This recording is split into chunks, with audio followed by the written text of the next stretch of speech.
Deuteronomy 1. This book contains the speeches that Moses made while Israel was in the land of Moab, camped near the town of Suph in the desert east of the Jordan River.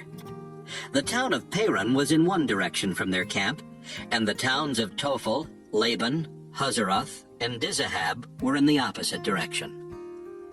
Earlier, Moses had defeated the Amorite king Sihon of Heshbon. Moses had also defeated King Og of Bashan, who used to live in Ashtaroth for part of the year and in Edrei for the rest of the year. Although it takes only 11 days to walk from Mount Sinai to Kadesh Barnea by way of the Mount Seir road, these speeches were not made until 40 years after Israel left Egypt. The Lord had given Moses his laws for the people of Israel.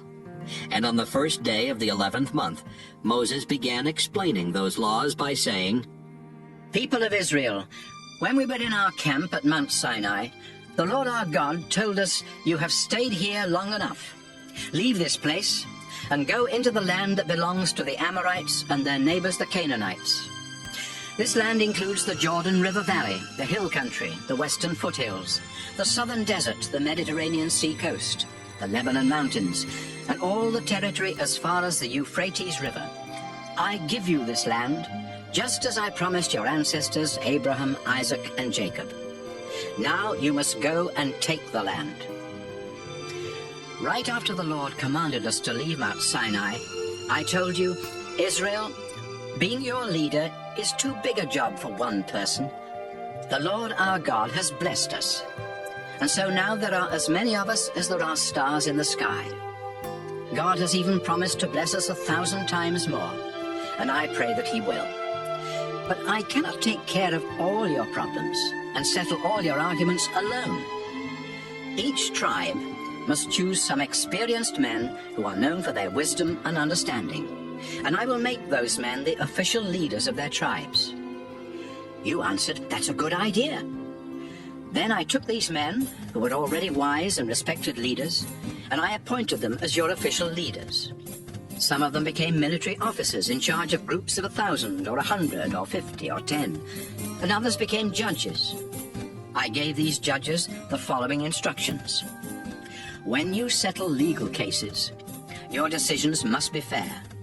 It doesn't matter if the case is between two Israelites or between an Israelite and a foreigner living in your community. And it doesn't matter if one is helpless and the other is powerful. Don't be afraid of anyone. No matter who shows up in your court, God will help you make a fair decision. If any case is too hard for you, bring the people to me, and I will make the decision. After I gave these instructions to the judges, I taught you the Lord's commands. The Lord had commanded us to leave Mount Sinai and go to the hill country that belonged to the Amorites. So we started out into the huge desert. You remember how frightening it was? But soon we were at Kadesh Barnea, and I told you, we have reached the hill country. It belongs to the Amorites now, but the Lord our God is giving it to us. He is the same God our ancestors worshipped, and he has told us to go in and take this land, so don't hesitate and be afraid. Then all of you came to me and said, Before we go into the land, let's send some men to explore it. When they come back, they can tell us about the towns we will find and what roads we should take to get there. It seemed like a good idea, so I chose 12 men, one from each tribe.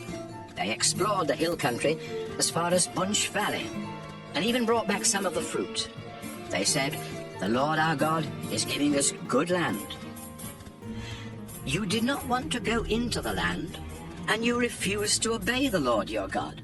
You stayed in your tents and grumbled. The Lord must hate us. He brought us out of Egypt just so he could hand us over to the Amorites and get rid of us. We are afraid because the men who explored the land told us that the cities are large, with walls that reach to the sky. The people who live there are taller and stronger than we are, and some of them are Anakim. We have nowhere to go. Then I said, Don't worry. The Lord our God will lead the way. He will fight on our side, just as he did when we saw him do all those things to the Egyptians. And you know that the Lord has taken care of us the whole time we've been in the desert, just as you might carry one of your children. But you still would not trust the Lord, even though he had always been with us in the desert. During the daytime, the Lord was in the cloud, leading us in the right direction and showing us where to camp. And at night, he was there in the fire. You had made the Lord angry, and he said, "You people of this generation are evil, and I refuse to let you go into the good land that I promised your ancestors. Caleb, son of Jephunneh, is the only one of your generation that I will allow to go in. He obeyed me completely, so I will give him and his descendants the land he explored." The Lord was even angry with me because of you people, and he said, "Moses, I won't let you go into the land either. Instead, I will let Joshua, your assistant, lead Israel to conquer the land, so encourage him." Then the Lord spoke to you again. "People of Israel, you said that your innocent young children would be taken prisoner in the battle for the land. But someday I will let them go into the land, and with my help, they will conquer it and live there. Now turn around and go back into the desert by way of Red Sea Road." Then you told me, "We disobeyed the Lord our God, but now we want to obey him. We will go into the hill country and fight, just as he told us to do." So you picked up your weapons, thinking it would be easy to take over the hill country. But the Lord said, "Moses, warn them not to go into the hill country. I won't help them fight, and their enemies will defeat them." I told you what the Lord had said, but you paid no attention. You disobeyed him and went into the hill country anyway. You thought you were so great that when the Amorites in the hill country attacked from their towns, you ran from them as you would run from a swarm of bees. The Amorites chased your troops into Seir as far as Horeb, killing them as they went. Then you came back to the place of worship at Kadesh Barnea and wept. But the Lord would not listen to your prayers. After we had been in Kadesh for a few months, we obeyed the Lord and headed back into the desert by way of Red Sea Road. Deuteronomy 2. We spent many years wandering around outside the hill country of Seir until the Lord said, "Moses, Israel has wandered in these hills long enough. Turn and go north and give the people these orders. Be very careful, because you will soon go through the land that belongs to your relatives, the descendants of Esau. They are afraid of you, but don't start a war with them. I have given them the hill country of Seir, so I won't give any of it to you, not even enough to set a foot on. And as you go through their land, you will have to buy food and water from them. The Lord has helped us and taken care of us during the past 40 years that we have been in this huge desert. We've had everything we needed, and the Lord has blessed us and made us successful in whatever we have done. We went past the territory that belonged to our relatives, the descendants of Esau. We followed Arabah road that starts in the south at Elath and Ezion-Geber. Then we turned onto the desert road that leads to Moab. The Lord told me, "Don't try to start a war with Moab. Leave them alone, because I gave the land of Ar to them, and I will not let you have any of it." Before the Lord gave the Moabites their land, a large and powerful tribe lived there. They were the Emim, and they were as tall as the Anakim. The Moabites call them Emim, though others sometimes use the name Rephaim for both the Anakim and the Emim. The Horites used to live in Seir, but the Edomites took over that region. They killed many of the Horites and forced the rest of them to leave, just as Israel did to the people in the land that the Lord gave them. When we came to the Zered Gorge along the southern border of Moab, the Lord told us to cross the gorge into Moab, and we did. This was 38 years after we left Kadesh Barnea, and by that time, all the men who had been in the army at Kadesh Barnea had died, just as the Lord had said they would. The Lord kept getting rid of them until finally none of them were left. Then the Lord told me, "Moses, now go past the town of Ar and cross Moab's northern border into Ammon. But don't start a war with the Ammonites. I gave them their land, and I won't give any of it to Israel." Before the Ammonites conquered the land that the Lord had given them, some of the Rephaim used to live there, although the Ammonites called them Zamzummim.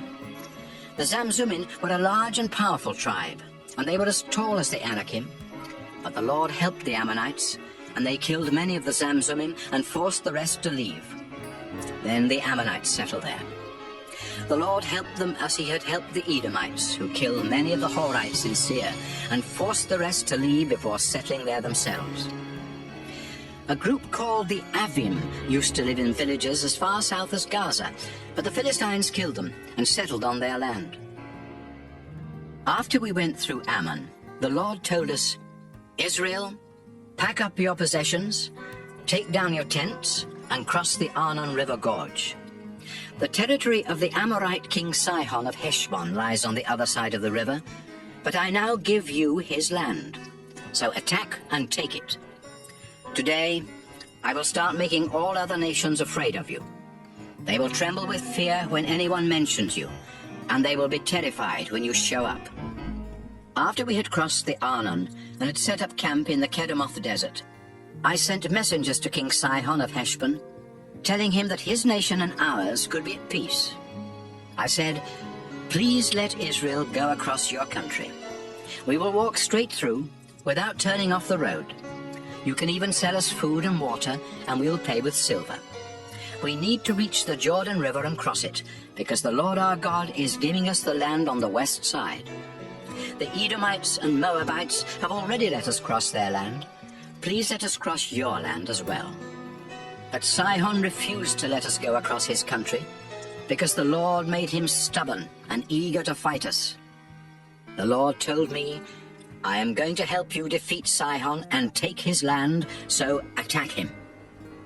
We met Sihon and his army in battle at Jahaz, and the Lord our God helped us to defeat them. We killed Sihon, his sons, and everyone else in his army. Then we captured and destroyed every town in Sihon's kingdom, killing everyone, but keeping the livestock and everything else of value. The Lord helped us capture every town from the Arnon River Gorge north to the boundary of Gilead, including the town of Aroah on the edge of the gorge, and the town in the middle of the gorge. However, we stayed away from all the Ammonite towns, both in the hill country and near the Jabbok River, just as the Lord had commanded. Deuteronomy 3. When we turned onto the road that leads to Bashan, King Og of Bashan led out his whole army to fight us at Edrei. But the Lord told me, "Moses, don't be afraid of King Og. I am going to help you defeat him and his army and take over his land. Destroy him and his people, just as you did with the Amorite king Sihon of Heshbon."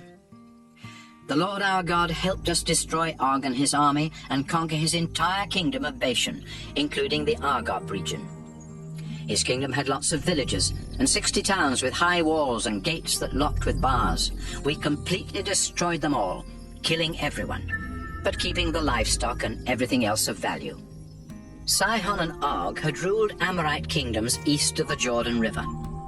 Their land stretched from the Arnon River Gorge in the south to Mount Hermon in the north, and we captured it all. Mount Hermon is called Mount Seir by the people of Sidon, and it is called Mount Seir by the Amorites. We captured all the towns in the highlands, all of Gilead, and all of Bashan as far as Salakah and Edrei, 2 of the towns that Og had ruled. King Og was the last of the Rephaim, and his coffin is in the town of Rabbah in Ammon. It is made of hard black rock, and is 13.5 feet long and 6 feet wide. I gave some of the land and towns we captured to the tribes of Reuben and Gad. Their share started at the Arnon River Gorge in the south, took in the town of Aroah at the edge of the gorge, and went far enough north to include the southern half of the Gilead region. The northern part of their land went as far east as the upper Jabbok River Gorge, which formed their border with the Ammonites. I also gave them the eastern side of the Jordan River Valley, from Lake Galilee south to the Dead Sea, below the slopes of Mount Pisgah. I gave the northern half of Gilead and all the Bashan region to half the tribe of Manasseh. Bashan had belonged to King Og, and the Argob region in Bashan used to be called the land of the Rephaim. Jair from Manasseh tribe conquered the Argob region as far west as the kingdoms of Gesher and Maacah. The Israelites even started calling Bashan by the name Villages of Jair, and that is still its name. I gave the northern half of Gilead to the Makir clan. At that time, I told the men of Reuben, Gad, and East Manasseh, "The Lord our God told me to give you this land with its towns, and that's what I've done. Now your wives and children can stay here with your large flocks of sheep and goats and your large herds of cattle. But all of you men that can serve in our army must cross the Jordan River and help the other tribes, because they are your relatives. The Lord will let them defeat the enemy nations on the west side of the Jordan and take their land. Afterwards, you can come back here to the land I gave you." Then I told Joshua, "You saw how the Lord our God helped us destroy King Sihon and King Og, so don't be afraid. Wherever you go, the Lord will fight on your side and help you destroy your enemies." At that time, I prayed and begged, "Our Lord, it seems that you have just begun to show me your great power. No other God in the sky or on earth is able to do the mighty things that you do. The land west of the Jordan is such good land. Please let me cross the Jordan and see the hills and the Lebanon mountains." But the Lord was angry with me because of you people, and he refused to listen. "That's enough," he said. "I don't want to hear any more. Climb to the top of Mount Pisgah and look north, south, east, and west. Take a good look, but you are not going to cross the Jordan River. Joshua will lead Israel across the Jordan to take the land, so help him be strong and brave, and tell him what he must do." After this, we stayed in the valley at Beth Peor. Deuteronomy 4. Israel, listen to these laws and teachings. If you obey them, you will live, and you will go in and take the land that the Lord is giving you. He is the God your ancestors worshipped, and now he is your God. I am telling you everything he has commanded, so don't add anything or take anything away. You saw how he killed everyone who worshipped the god Baal Peor, but all of you that were faithful to the Lord your God are still alive today. No other nation has laws that are as fair as the ones the Lord my God told me to give you. If you faithfully obey them when you enter the land, you will show other nations how wise you are. In fact, everyone that hears about your laws will say, "That great nation certainly is wise." And what makes us greater than other nations? We have a God who is close to us and answers our prayers. You must be very careful not to forget the things you have seen God do for you. Keep reminding yourselves, and tell your children and grandchildren as well. Do you remember the day you stood in the Lord's presence at Mount Sinai? The Lord said, "Moses, bring the people of Israel here. I want to speak to them so they will obey me as long as they live, and so they will teach their children to obey me too." Mount Sinai was surrounded by deep, dark clouds, and fire went up to the sky. You came to the foot of the mountain, and the Lord spoke to you from the fire. You could hear him and understand what he was saying, but you couldn't see him. The Lord said he was making an agreement with you, and he told you that your part of the agreement is to obey the 10 Commandments.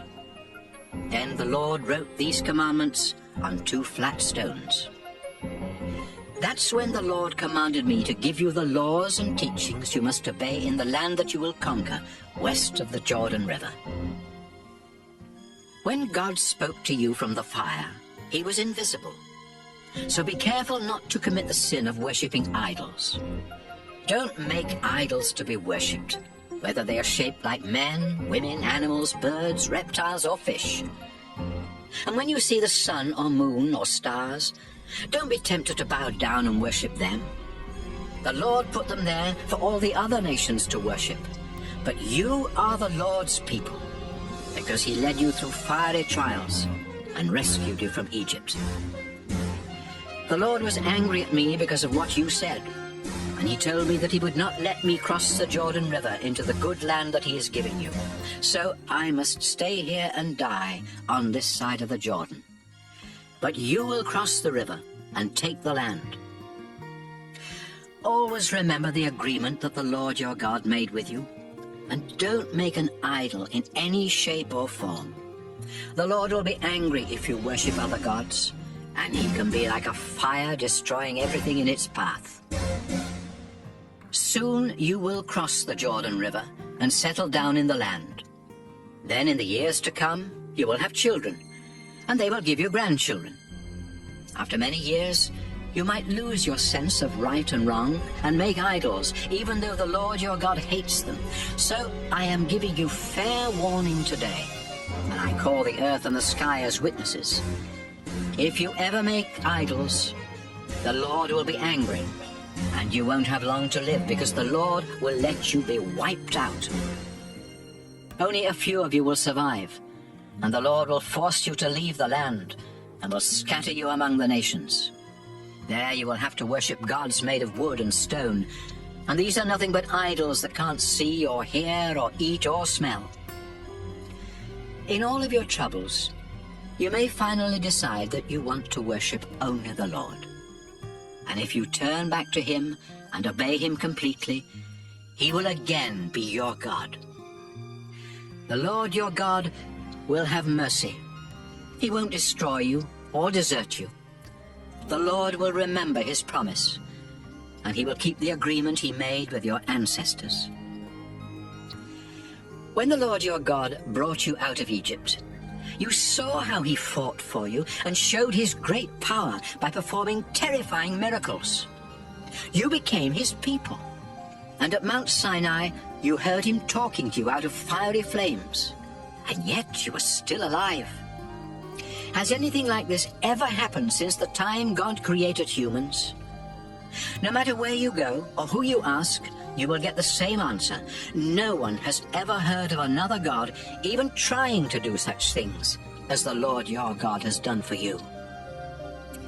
The Lord wants you to know he is the only true God, and he wants you to obey him.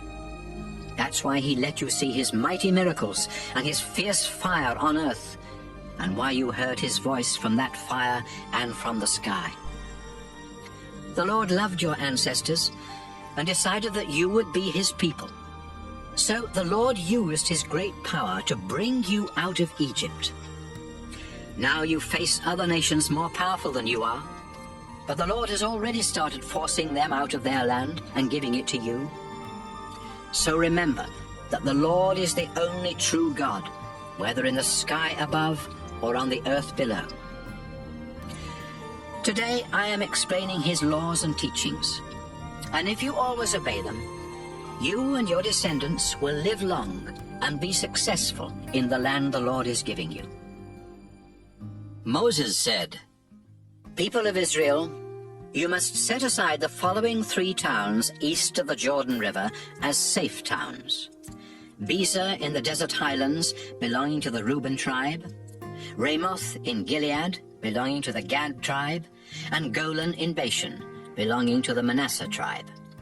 If you kill a neighbor without meaning to, and if you had not been angry with that person, you can run to one of these towns and find safety. The Israelites had come from Egypt and were camped east of the Jordan River near Beth Peor when Moses gave these laws and teachings. The land around their camp had once belonged to King Sihon of Heshbon. But Moses and the Israelites defeated him and King Og of Bashan and took their lands. These 2 Amorite kings had ruled the territory east of the Jordan River, from the town of Aroer on the edge of the Arnon River Gorge, north to Mount Hermon. Their land included the eastern side of the Jordan River Valley, as far south as the Dead Sea, below the slopes of Mount Pisgah. Deuteronomy 5. Moses called together the people of Israel and said, Today, I am telling you the laws and teachings that you must follow, So listen carefully. The Lord our God made an agreement with our nation at Mount Sinai. That agreement wasn't only with our ancestors, but with us who are here today. The Lord himself spoke to you out of the fire, but you were afraid of the fire and refused to go up the mountain. So I spoke with the Lord for you. Then I told you that he had said, I am the Lord your God, the one who brought you out of Egypt where you were slaves. Do not worship any god except me. Do not make idols that look like anything in the sky or on earth or in the ocean under the earth. Don't bow down and worship idols. I am the Lord your God, and I demand all your love. If you reject me and worship idols, I will punish your families for 3 or 4 generations. But if you love me and obey my laws, I will be kind to your families for thousands of generations. Do not misuse my name. I am the Lord your God, and I will punish anyone who misuses my name.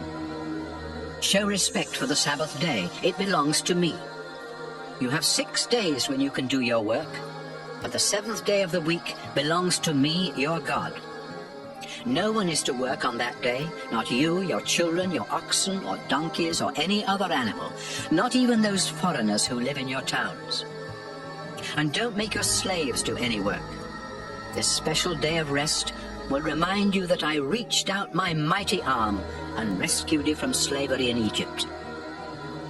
Respect your father and mother, and you will live a long and successful life in the land I am giving you. Do not murder. Be faithful in marriage. Do not steal.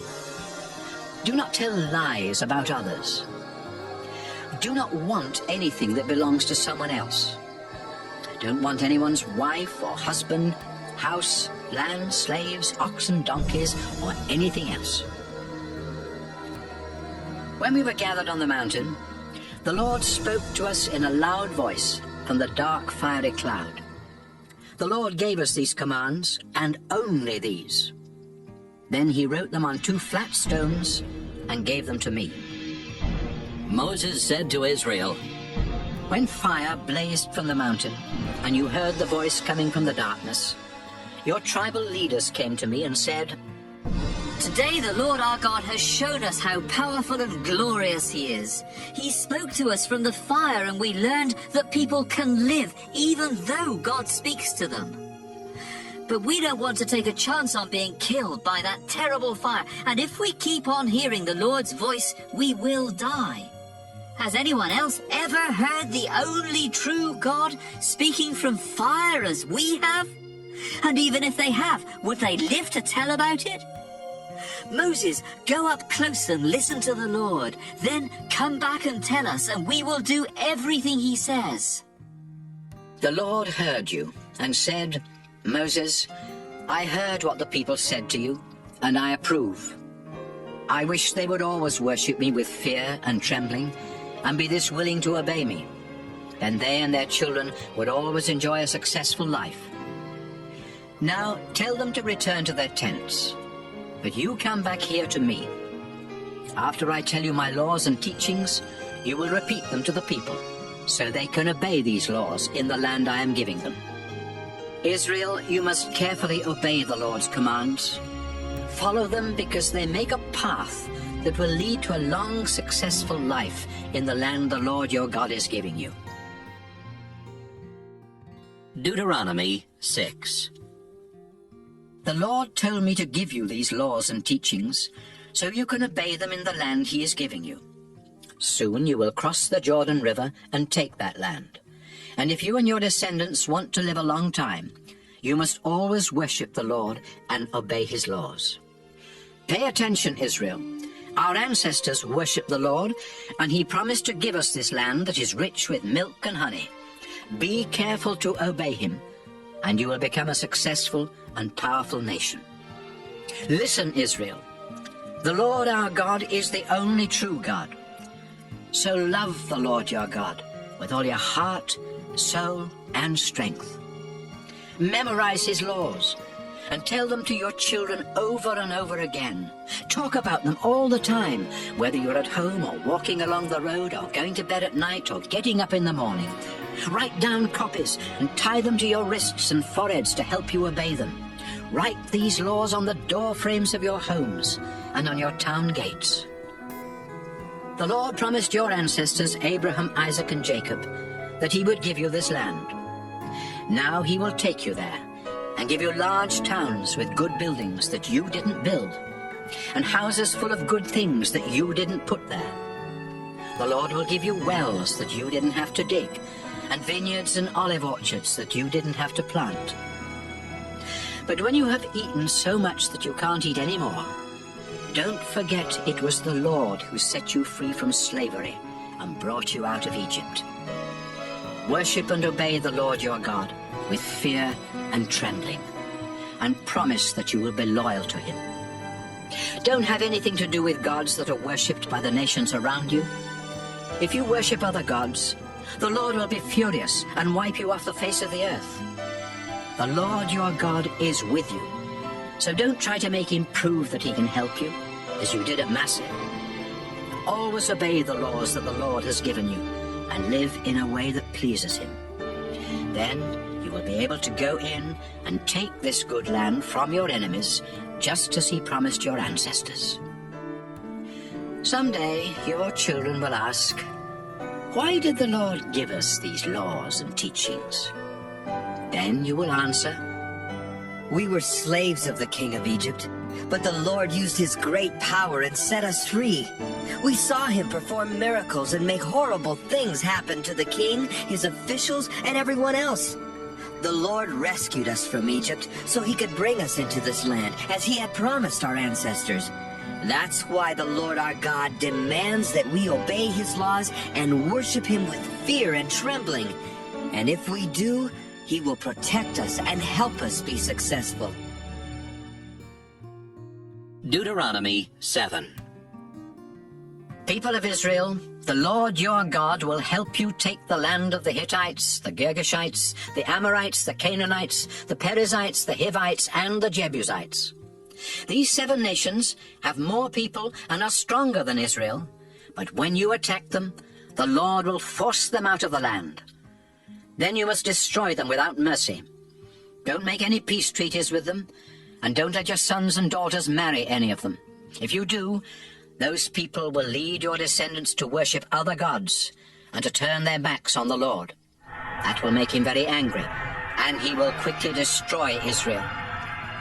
So when you conquer these nations, tear down the altars where they worship their gods, break up their sacred stones, cut down the poles that they use in worshipping the goddess Asherah, and throw their idols in the fire. Israel, you are the chosen people of the Lord your God. There are many nations on this earth, but he chose only Israel to be his very own. You were the weakest of all nations, but the Lord chose you because he loves you, and because he had made a promise to your ancestors. Then with his mighty arm, he rescued you from the king of Egypt, who had made you his slaves. You know that the Lord your God is the only true God. So love him and obey his commands, and he will faithfully keep his agreement with you and your descendants for 1,000 generations. But if you turn against the Lord, he will quickly destroy you. So be sure to obey his laws and teachings I am giving you today. If you completely obey these laws, the Lord your God will be loyal and keep the agreement he made with you, just as he promised our ancestors. The Lord will love you and bless you by giving you many children and plenty of food, wine, and olive oil. Your herds of cattle will have many calves, and your flocks of sheep will have many lambs. God will bless you more than any other nation. Your families will grow, and your livestock increase. You will no longer suffer with the same horrible diseases that you sometimes had in Egypt. You will be healthy, but the Lord will make your enemies suffer from those diseases. When the Lord helps you defeat your enemies, you must destroy them without pity, and don't get trapped into worshipping their gods. You may be thinking, How can we destroy these nations? They are more powerful than we are. But stop worrying. Just remember what the Lord your God did to Egypt and its king. You saw how the Lord used his tremendous power to work great miracles and bring you out of Egypt. And he will again work miracles for you when you face these enemies you fear so much. Some of them may try to survive by hiding from you, but the Lord will make them panic, and soon they will be dead. So don't be frightened when you meet them in battle. The Lord your God is great and fearsome, and he will fight at your side. As you attack these nations, the Lord will force them out little by little. He won't let you get rid of them all at once. If he did, there wouldn't be enough people living in the land to keep down the number of wild animals. But when you attack your enemies, the Lord will make them panic, and you will easily destroy them. You will defeat them one after another until they are gone, and no one will remember they ever lived. After you conquer a nation, burn their idols. Don't get trapped into wanting the silver or gold on an idol. Even the metal on an idol is disgusting to the Lord, so destroy it. If you bring it home with you, both you and your house will be destroyed. Stay away from those disgusting idols. Deuteronomy 8. Israel, do you want to go into the land the Lord promised your ancestors? Do you want to capture it, live there, and become a powerful nation? Then be sure to obey every command I am giving you. Don't forget how the Lord your God has led you through the desert for the past 40 years. He wanted to find out if you were truly willing to obey him and depend on him. So he made you go hungry. Then he gave you manna, a kind of food that you and your ancestors had never even heard about. The Lord was teaching you that people need more than food to live. They need every word that the Lord has spoken. Over the past 40 years, your clothing hasn't worn out and your feet haven't swollen. So keep in mind that the Lord has been correcting you, just as parents correct their children. Obey the commands the Lord your God has given you, and worship him with fear and trembling. The Lord your God is bringing you into a good land, with streams that flow from springs in the valleys and hills. You can dig for copper in those hills, and the stones are made of iron ore. And you won't go hungry. Wheat and barley fields are everywhere, and so are vineyards and orchards full of fig, pomegranate and olive trees, and there is plenty of honey. After you eat and are full, give praise to the Lord your God for the good land he gave you. Make sure that you never forget the Lord or disobey his laws and teachings that I am giving you today. If you always obey them, you will have plenty to eat, and you will build good houses to live in. You will get more and more cattle, sheep, silver, gold, and other possessions. But when all this happens, don't be proud. Don't forget that you were once slaves in Egypt, and that it was the Lord who set you free. Remember how he led you in that huge and frightening desert where poisonous snakes and scorpions live. There was no water, but the Lord split open a rock, and water poured out so you could drink. He also gave you manna, a kind of food your ancestors had never even heard about. The Lord was testing you to make you trust him, so that later on he could be good to you. When you become successful, don't say, "I'm rich, and I've earned it all myself." Instead, remember that the Lord your God gives you the strength to make a living. That's how he keeps the promise he made to your ancestors. But I'm warning you, if you forget the Lord your God and worship other gods, the Lord will destroy you, just as he destroyed the nations you fought. Deuteronomy 9. Israel, listen to me. You will soon cross the Jordan River and go into the land to force out the nations that live there. They are more powerful than you are, and the walls around their cities reach to the sky. Some of these nations are descendants of the Anakim. You know how tall and strong they are, and you've heard that no one can defeat them in battle. But the Lord your God has promised to go ahead of you, like a raging fire burning everything in its path. So when you attack your enemies, it will be easy for you to destroy them and take their land. After the Lord helps you wipe out these nations and conquer their land, don't think he did it because you are such good people. You aren't good. You are stubborn. No, the Lord is going to help you because the nations that live there are evil, and because he wants to keep the promise he made to your ancestors Abraham, Isaac, and Jacob. Don't ever forget how you kept rebelling and making the Lord angry the whole time you were in the desert. You rebelled from the day you left Egypt until the day you arrived here. At Mount Sinai, you made the Lord so angry that he was going to destroy you. It happened during those 40 days and nights that I was on the mountain, without anything to eat or drink. He had told me to come up there, so he could give me the agreement he made with us. And this agreement was actually the same 10 commandments he had announced to you when he spoke from the fire on the mountain. The Lord had written them on 2 flat stones with his own hand. But after giving me the 2 stones, he said, "Moses, hurry down the mountain to those people you led out of Egypt. They have already disobeyed me and committed the terrible sin of making an idol. I've been watching the Israelites, and I've seen how stubborn and rebellious they are. So don't try to stop me. I am going to wipe them out, and no one on earth will remember they ever lived. Then I will let your descendants become an even bigger and more powerful nation than Israel." Fire was raging on the mountaintop as I went back down, carrying the 2 stones with the commandments on them. I saw how quickly you had sinned and disobeyed the Lord your God. There you were, worshipping the metal idol you had made in the shape of a calf. So I threw down the 2 stones and smashed them before your very eyes. I bowed down at the place of worship and prayed to the Lord without eating or drinking for 40 days and nights. You had committed a terrible sin by making that idol, and the Lord hated what you had done. He was angry enough to destroy all of you, and Aaron as well. So I prayed for you and Aaron as I had done before, and this time the Lord answered my prayers. It was a sin for you to make that idol, so I threw it into the fire to melt it down. Then I took the lump of gold, ground it into powder, and threw the powder into the stream flowing down the mountain. You also made the Lord angry when you were staying at Taberah, at Massa, and at Kibroth-Hattaavah.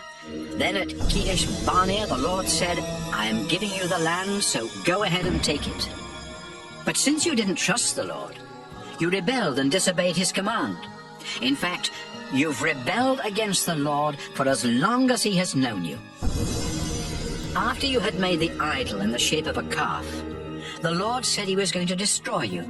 So I bowed down in front of the sacred tent for 40 days and nights, and I prayed, "Our Lord, please don't wipe out your people." You used your great power to rescue them from Egypt and to make them your very own. Israel's ancestors, Abraham, Isaac, and Jacob, obeyed you faithfully. Think about them and not about Israel's stubbornness, evil, and sin. If you destroy your people, the Egyptians will say, "The Lord promised to give Israel land, but he wasn't powerful enough to keep his promise. In fact, he hated them so much that he took them into the desert and killed them."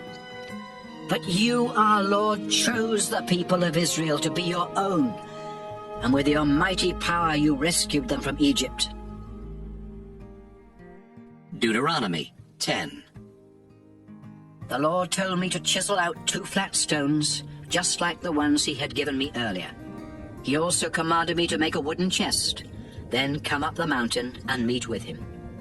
He told me that he would write the same words on the new stones that he had written on the old ones I broke, and that I could put these stones in the sacred chest.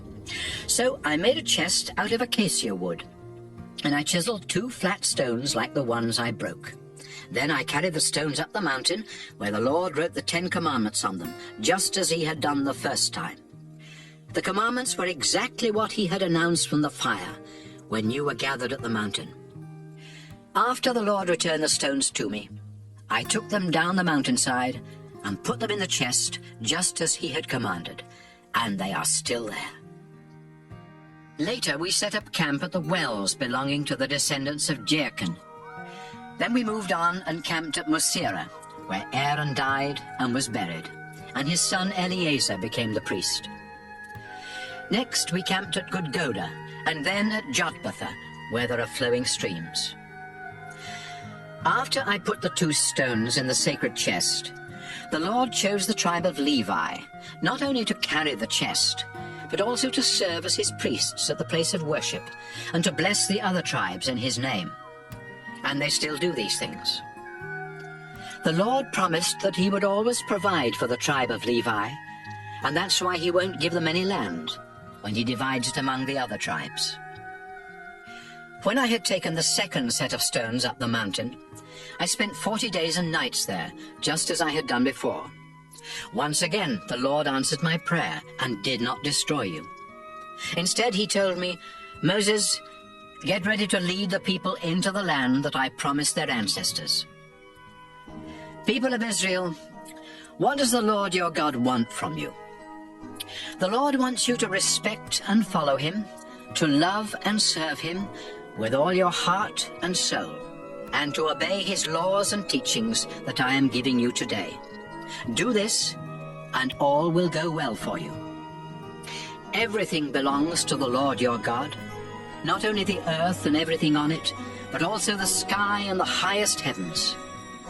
Yet the Lord loved your ancestors and wanted them to belong to him. So he chose them and their descendants rather than any other nation, and today you are still his people. Remember your agreement with the Lord and stop being so stubborn. The Lord your God is more powerful than all other gods and lords, and his tremendous power is to be feared. His decisions are always fair, and you cannot bribe him to change his mind. The Lord defends the rights of orphans and widows. He cares for foreigners and gives them food and clothing, and you should also care for them, because you were foreigners in Egypt. Respect the Lord your God, serve only him, and make promises in his name alone. Offer your praises to him, because you have seen him work such terrifying miracles for you. When your ancestors went to live in Egypt, there were only 70 of them. But the Lord has blessed you, and now there are more of you than there are stars in the sky. Deuteronomy 11. The Lord is your God, so you must always love him and obey his laws and teachings.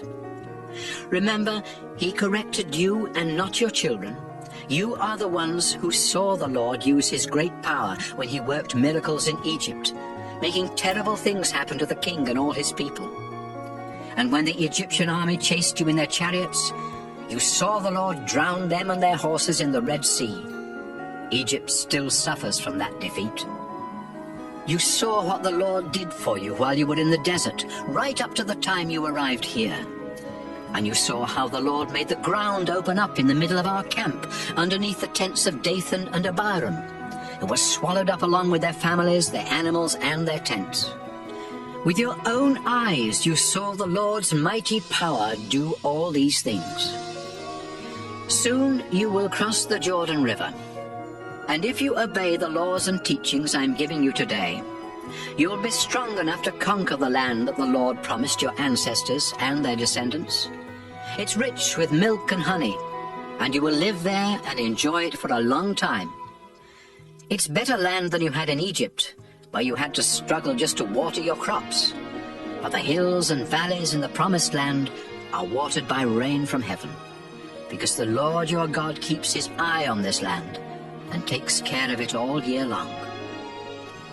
The Lord your God commands you to love him and to serve him with all your heart and soul. If you obey him, he will send rain at the right seasons, so you will have more than enough food, wine, and olive oil, and there will be plenty of grass for your cattle. But watch out. You will be tempted to turn your backs on the Lord, and if you worship other gods, the Lord will become angry and keep the rain from falling. Nothing will grow in your fields, and you will die and disappear from the good land that the Lord is giving you. Memorize these laws and think about them. Write down copies and tie them to your wrists and your foreheads to help you obey them. Teach them to your children. Talk about them all the time, whether you're at home or walking along the road or going to bed at night or getting up in the morning. Write them on the door frames of your homes and on your town gates. Then you and your descendants will live a long time in the land that the Lord promised your ancestors. Your families will live there as long as the sky is above the earth. Love the Lord your God and obey all the laws and teachings that I'm giving you today. If you live the way the Lord wants, he will help you take the land. And even though the nations there are more powerful than you, the Lord will force them to leave when you attack. You will capture the land everywhere you go, from the southern desert to the Lebanon mountains, and from the Euphrates River west to the Mediterranean Sea. No one will be able to stand up to you. The Lord will make everyone terrified of you, just as he promised. You have a choice. Do you want the Lord to bless you, or do you want him to put a curse on you? Today I am giving you his laws, and if you obey him, he will bless you. But if you disobey him and worship those gods that have never done anything for you, the Lord will put a curse on you. After the Lord your God helps you take the land, you must have a ceremony where you announce his blessings from Mount Gerizim and his curses from Mount Ebal. You know that these two mountains are west of the Jordan River, in land now controlled by the Canaanites living in the Jordan River Valley. The mountains are west of the road near the sacred trees of Moreh, on the other side of Gilgal. Soon you will cross the Jordan River to conquer the land that the Lord your God is giving you. And when you have settled there, be careful to obey his laws and teachings that I am giving you today. Deuteronomy 12. Now I'll tell you the laws and teachings that you have to obey as long as you live. Your ancestors worshipped the Lord, and he is giving you this land. But the nations that live there worship other gods. So after you capture the land, you must completely destroy their places of worship, on mountains and hills or in the shade of large trees.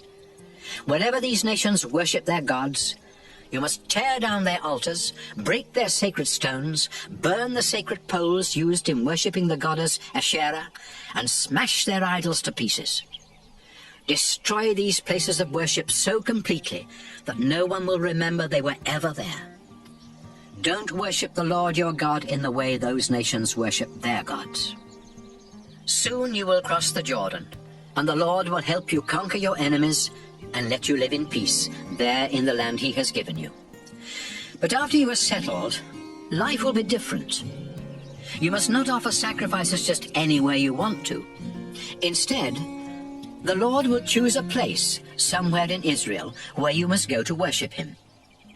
All of your sacrifices and offerings must be taken there, including sacrifices to please the Lord, and any gift you promise or voluntarily give him. That's where you must also take 1/10 of your grain, wine, and olive oil, as well as the firstborn of your cattle, sheep, and goats. You and your family and servants will eat your gifts and sacrifices and celebrate there at the place of worship, because the Lord your God has made you successful in everything you have done. And since Levites will not have any land of their own, you must ask some of them to come along and celebrate with you. Sometimes you may want to kill an animal for food and not as a sacrifice. If the Lord has blessed you and given you enough cows or sheep or goats, then you can butcher one of them where you live. You can eat it just like the meat from a deer or gazelle that you kill when you go hunting. And even those people who are unclean and unfit for worship can have some of the meat. But you must not eat the blood of any animal. Let the blood drain out on the ground. The Lord has promised that later on he will give Israel more land, and some of you may not be able to travel all the way from your homes to the place of worship each time you are hungry for meat, but the Lord will give you cattle, sheep, and goats, and you can butcher any of those animals at home and eat as much as you want. It is the same as eating the meat from a deer or a gazelle that you kill when you go hunting. And in this way, anyone who is unclean and unfit for worship can have some of the meat. But don't eat the blood. It is the life of the animal. So let it drain out on the ground before you eat the meat. Do you want the Lord to make you successful? Do you want your children to be successful even after you are gone? Then do what pleases the Lord, and don't eat blood. All sacrifices and offerings to the Lord must be taken to the place where he chooses to be worshipped. If you offer a sacrifice to please the Lord, all of its meat must be burned on the altar. You can eat the meat from certain kinds of sacrifices, but you must always pour out the animal's blood on the altar. If you obey these laws, you will be doing what the Lord your God says is right and good. Then he will help you and your descendants be successful. Israel, as you go into the land and attack the nations that are there, the Lord will get rid of them, and you can have their land. But that's when you must be especially careful not to ask, how did these nations worship their gods? Shouldn't we worship the Lord in the same way? No, you should not. The Lord hates the disgusting way those nations worship their gods, because they even burn their sons and daughters as sacrifices. Obey all the laws and teachings I am giving you. Don't add any, and don't take any away. Deuteronomy 13. Someday, a prophet may come along who is able to perform miracles or tell what will happen in the future. Then the prophet may say, Let's start worshipping some new gods, some gods that we know nothing about. if the prophet says this, don't listen. The Lord your God will be watching to find out whether or not you love him with all your heart and soul. You must be completely faithful to the Lord. Worship and obey only the Lord, and do this with fear and trembling, because he rescued you from slavery in Egypt. If a prophet tells you to disobey the Lord your God and to stop worshipping him, then that prophet is evil and must be put to death. Someone else may say to you, Let's worship other gods. that person may be your best friend, your brother or sister, your son or daughter, or your own dear wife or husband. But you must not listen to people who say such things. Instead, you must stone them to death. You must be the first to throw the stones. Then others from the community will finish the job. Don't show any pity. The gods worshipped by other nations have never done anything for you or your ancestors. People who ask you to worship other gods are trying to get you to stop worshipping the Lord, who rescued you from slavery in Egypt. So put to death anyone who asks you to worship another god. And when the rest of Israel hears about it, they will be afraid, and no one else will ever do such an evil thing again. After the Lord your God gives you towns to live in, you may hear a rumor about one of the towns. You may hear that some worthless people have talked everyone there into worshipping other gods, even though these gods have never done anything for them. You must carefully find out if the rumor is true. Then, if the people of that town have actually done such a disgusting thing in your own country, you must take your swords and kill every one of them, and their livestock too. Gather all the possessions of the people who lived there and pile them up in the marketplace without keeping anything for yourself. Set the pile and the whole town on fire, and don't ever rebuild the town. The whole town will be a sacrifice to the Lord your God. Then he won't be angry anymore, and he will have mercy on you and make you successful, just as he promised your ancestors. That's why you must do what the Lord your God says is right. I am giving you his laws and teachings today, and you must obey them. Deuteronomy 14. People of Israel, you are the Lord's children. So when you mourn for the dead, you must not cut yourselves or shave your forehead. Out of all the nations on this earth, the Lord your God chose you to be his own. You belong to the Lord, so don't behave like those who worship other gods. Don't eat any disgusting animals. You may eat the meat of cattle, sheep and goats, wild sheep and goats, and gazelles, antelopes, and all kinds of deer. It is all right to eat meat from any animals that have divided hooves, and also chew the cud. But don't eat camels, rabbits, and rock badgers. These animals chew the cud but do not have divided hooves. You must treat them as unclean. And don't eat pork, since pigs have divided hooves, but they do not chew their cud. Don't even touch a dead pig. You can eat any fish that has fins and scales, but there are other creatures that live in the water, and if they do not have fins and scales, you must not eat them. Treat them as unclean. You can eat any clean bird, but don't eat the meat of any of the following birds: eagles, vultures, falcons, kites, ravens, ostriches, owls, seagulls, hawks, pelicans, ospreys, cormorants, storks, herons, and hoopoes. You must not eat bats. Swarming insects are unclean, so don't eat them. However, you are allowed to eat certain kinds of winged insects. You belong to the Lord your God, so if you happen to find a dead animal, don't eat its meat. You may give it to foreigners who live in your town, or sell it to foreigners who are visiting your town. Don't boil a young goat in its mother's milk. People of Israel, every year you must set aside 10% of your grain harvest. Also set aside 10% of your wine and olive oil, and the firstborn of every cow, sheep, and goat. Take these to the place where the Lord chooses to be worshipped, and eat them there. This will teach you to always respect the Lord your God. But suppose you can't carry that 10% of your harvest to the place where the Lord chooses to be worshipped. If you live too far away, or if the Lord gives you a big harvest, then sell this part and take the money there instead. When you and your family arrive, spend the money on food for a big celebration. Buy cattle, sheep, goats, wine, beer, and if there are any other kinds of food that you want, buy those too.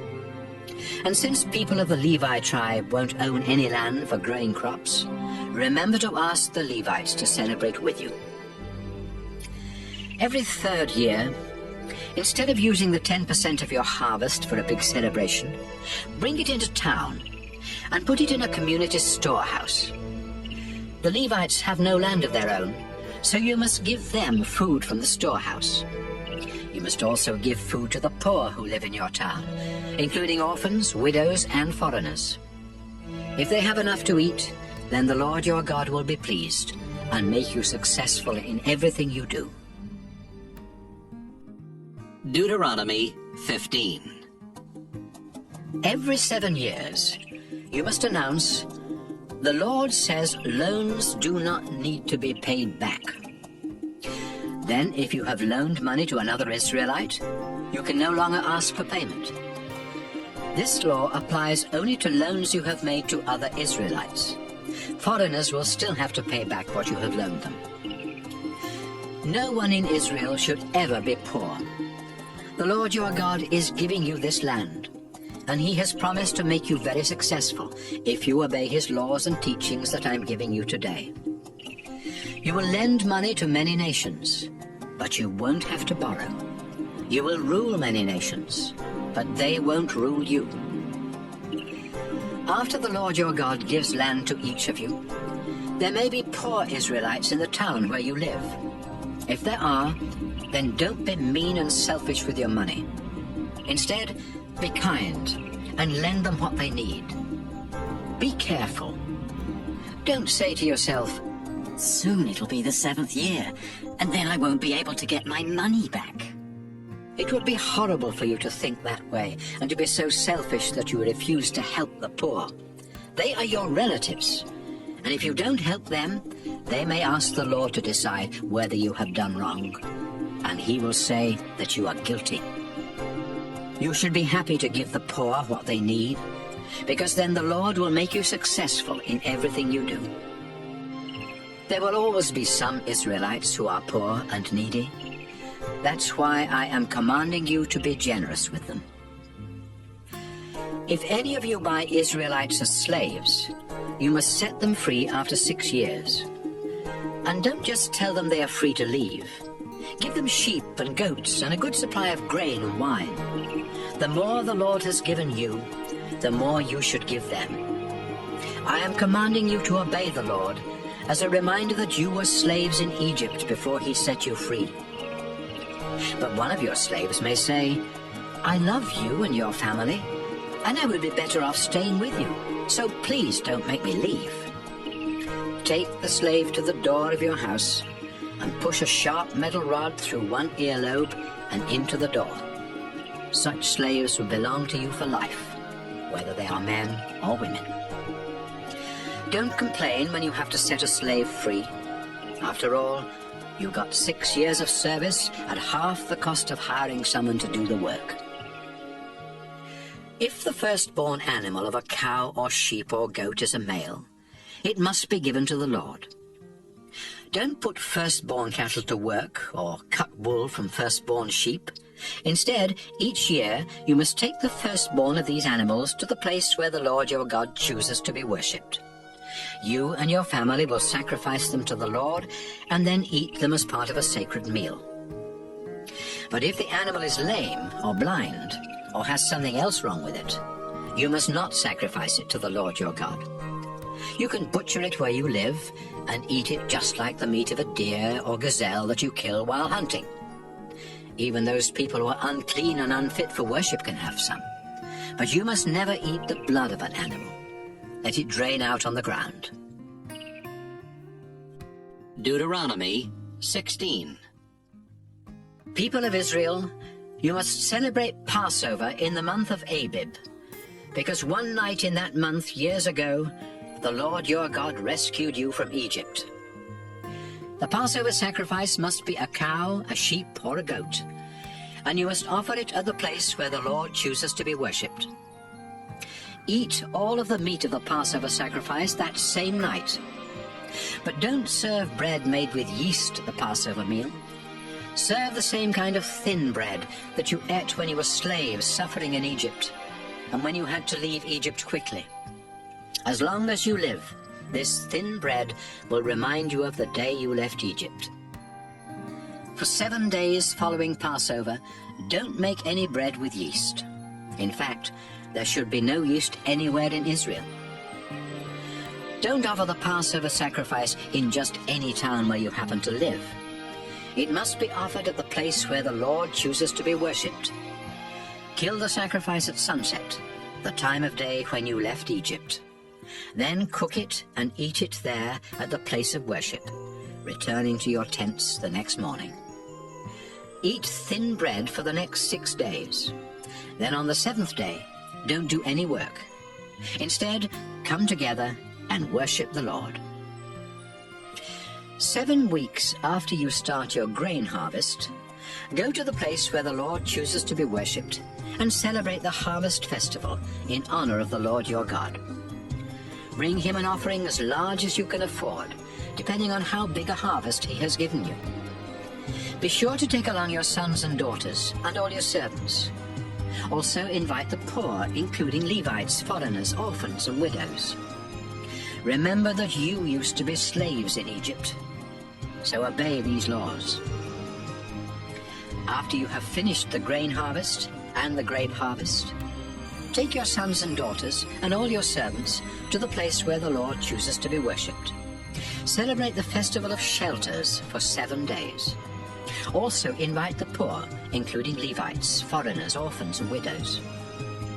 The Lord will give you big harvests and make you successful in everything you do. You will be completely happy, so celebrate this festival in honor of the Lord your God. Each year there are 3 festivals when all Israelite men must go to the place where the Lord chooses to be worshipped. These are the festival of thin bread, the harvest festival, and the festival of shelters. And don't forget to take along a gift for the Lord. The bigger the harvest the Lord gives you, the bigger your gift should be. After you are settled in the towns that you will receive from the Lord your God, the people in each town must appoint judges and other officers. Those of you that become judges must be completely fair when you make legal decisions, even if someone important is involved. Don't take bribes to give unfair decisions. Bribes keep people who are wise from seeing the truth and turn honest people into liars. People of Israel, if you want to enjoy a long and successful life, make sure that everyone is treated with justice in the land that the Lord is giving you. When you build the altar for offering sacrifices to the Lord your God, don't set up a sacred pole for the worship of the goddess Asherah. And don't set up a sacred stone. The Lord hates these things. Deuteronomy 17. If an ox or a sheep has something wrong with it, don't offer it as a sacrifice to the Lord your God. He will be disgusted. The Lord your God is giving you towns to live in. But later, a man or a woman in your town may start worshipping other gods, or even the sun, moon, or stars. I have warned you not to worship other gods, because whoever worships them is disobeying the Lord and breaking the agreement he made with you. So when you hear that someone in your town is committing this disgusting sin, you must carefully find out if that person really is guilty. But you will need 2 or 3 witnesses. One witness isn't enough to prove a person guilty. Get rid of those who are guilty of such evil. Take them outside your town gates and have everyone stone them to death. But the witnesses must be the first to throw stones. It may be difficult to find out the truth in some legal cases in your town. You may not be able to decide if someone was killed accidentally or murdered. Or you may not be able to tell whether an injury or some property damage was done by accident or on purpose. If the case is too difficult, take it to the court at the place where the Lord your God chooses to be worshipped. This court will be made up of 1 judge and several priests who serve at the Lord's altar. They will explain the law to you and give you their decision about the case. Do exactly what they tell you, or you will be put to death. When other Israelites hear about it, they will be afraid and obey the decisions of the court. People of Israel, after you capture the land the Lord your God is giving you, and after you settle on it, you will say, "We want a king, just like the nations around us." Go ahead and appoint a king, but make sure that he is an Israelite, and that he is the one the Lord has chosen. The king should not have many horses, especially those from Egypt. The Lord has said never to go back there again. And the king must not have a lot of wives. They might tempt him to be unfaithful to the Lord. Finally, the king must not try to get huge amounts of silver and gold. The official copy of God's laws will be kept by the priests of the Levi tribe. So, as soon as anyone becomes king, he must go to the priests and write out a copy of these laws while they watch. Each day the king must read and obey these laws, so that he will learn to worship the Lord with fear and trembling, and not think that he's better than everyone else. If the king completely obeys the Lord's commands, he and his descendants will rule Israel for many years. Deuteronomy 18. The people of the Levi tribe, including the priests, will not receive any land. Instead, they will receive part of the sacrifices that are offered to the Lord, because he has promised to provide for them in this way. When you sacrifice a bull or sheep, the priests will be given the shoulder, the jaws, and the stomach. In addition, they will receive the first part of your grain harvest, and part of your first batches of wine and olive oil. You must also give them the first wool that is cut from your sheep each year. Give these gifts to the priests, because the Lord has chosen them and their descendants out of all the tribes of Israel to be his special servants at the place of worship. Any Levite can leave his hometown and go to the place where the Lord chooses to be worshipped, and then be a special servant of the Lord there, just like all the other Levites. Some Levites may have money from selling family possessions, and others may not. But all the Levites serving at the place of worship will receive the same amount of food from the sacrifices and gifts brought by the people. Soon you will go into the land that the Lord your God is giving you. The nations that live there do things that are disgusting to the Lord, and you must not follow their example. Don't sacrifice your son or daughter, and don't try to use any kind of magic or witchcraft to tell fortunes or to cast spells or to talk with spirits of the dead. The Lord is disgusted with anyone who does these things, and that's why he will help you to destroy the nations that are in the land. Never be guilty of doing any of these disgusting things. You will go in and take the land from nations that practice magic and witchcraft. But the Lord your God won't allow you to do these things. Instead, he will choose one of your own people to be a prophet just like me, and you must do what that prophet says. You were asking for a prophet the day you were gathered at Mount Sinai, and said to the Lord, "Please don't let us hear your voice, or see this terrible fire again. If we do, we will die." Then the Lord told me, "Moses, they have said the right thing. So when I want to speak to them, I will choose one of them to be a prophet like you. I will give my message to that prophet, who will tell the people exactly what I have said. Since the message comes from me, anyone who doesn't obey the message will have to answer to me. But if I haven't spoken, and a prophet claims to have a message from me, you must kill that prophet. And you must also kill any prophet who claims to have a message from another god." You may be asking yourselves, how can we tell if a prophet's message really comes from the Lord? You will know, because if the Lord says something will happen, it will happen. And if it doesn't, you will know that the prophet was falsely claiming to speak for the Lord. Don't be afraid of any prophet whose message doesn't come from the Lord. Deuteronomy 19. Soon you will go into the land and attack the nations. The Lord your God will destroy them, and give you their lands, towns, and homes.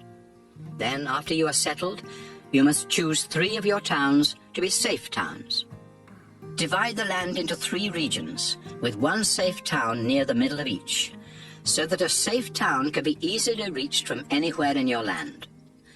Then, if one of you accidentally kills someone, you can run to a safe town and find protection from being put to death. But you must not have been angry with the person you killed. For example, suppose you and a friend go into the forest to cut wood. You are chopping down a tree with an axe when the axe head slips off the handle, hits your friend, and kills him. You can run to one of the safe towns and save your life. You don't deserve to die, since you did not mean to harm your friend, but he did get killed, and his relatives might be very angry. They might even choose one of the men from their family to track you down and kill you. If it is too far to one of the safe towns, the victim's relative might be able to catch you and kill you.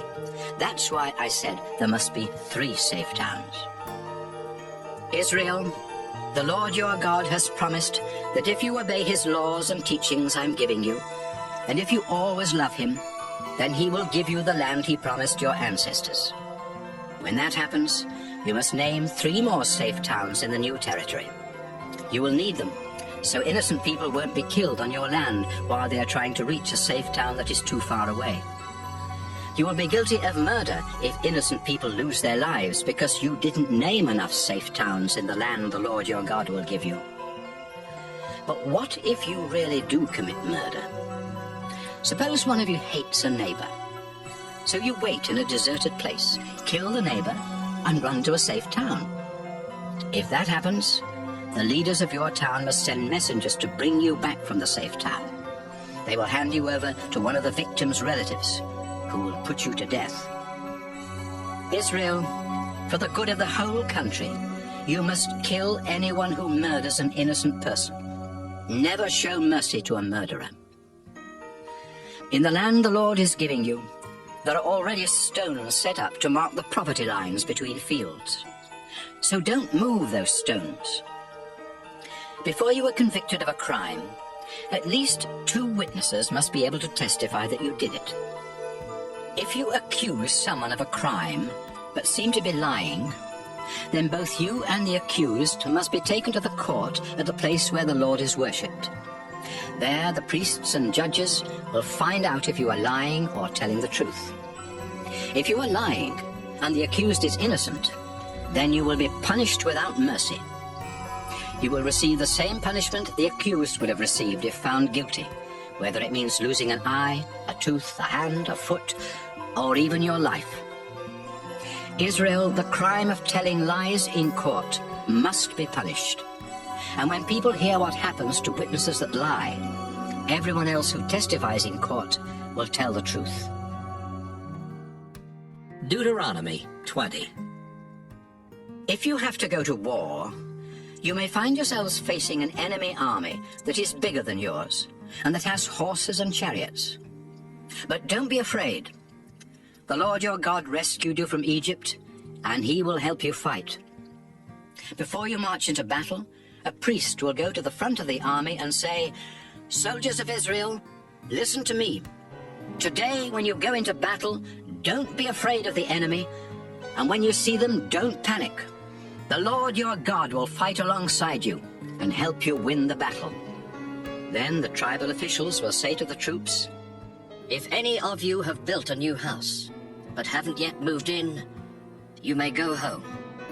It isn't right for you to die in battle and for somebody else to live in your new house. If any of you have planted a vineyard, but haven't had your first grape harvest, you may go home. It isn't right for you to die in battle and for somebody else to enjoy your grapes. If any of you are engaged to be married, you may go back home and get married. It isn't right for you to die in battle and for somebody else to marry the woman you are engaged to. Finally, if any of you are afraid, you may go home. We don't want you to discourage the other soldiers."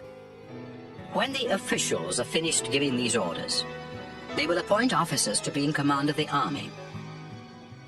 Before you attack a town that is far from your land, offer peace to the people who live there. If they surrender and open their town gates, they will become your slaves. But if they reject your offer of peace and try to fight, surround their town and attack. Then, after the Lord helps you capture it, kill all the men. Take the women and children as slaves, and keep the livestock and everything else of value.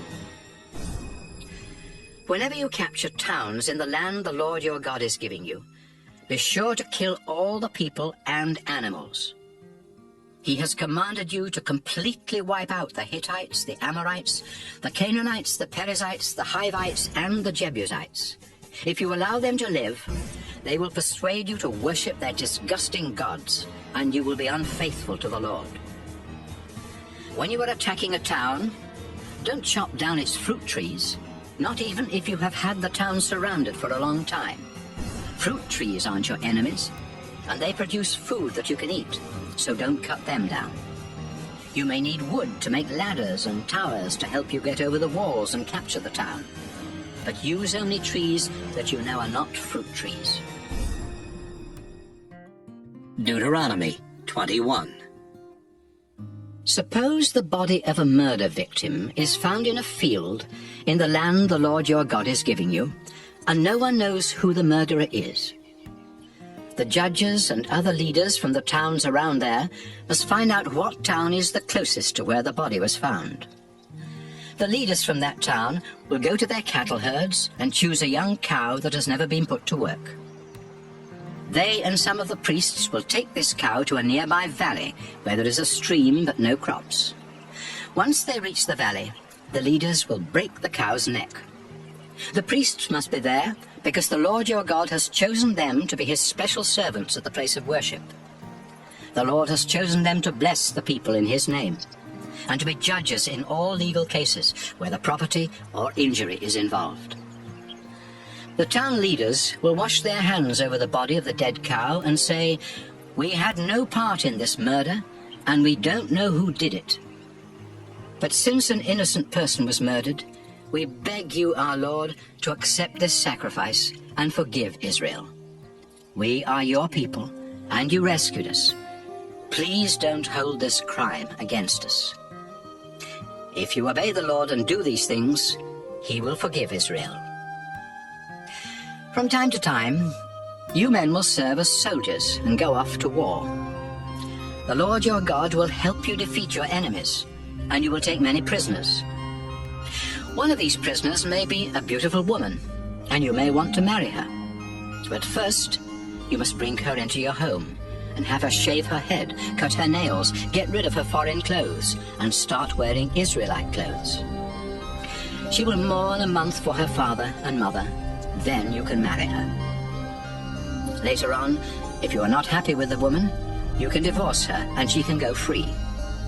But you have slept with her as your wife, so you cannot sell her as a slave or make her into your own slave. Suppose a man has 2 wives and loves one more than the other. The first son of either wife is the man's firstborn son, even if the boy's mother is the wife the man doesn't love.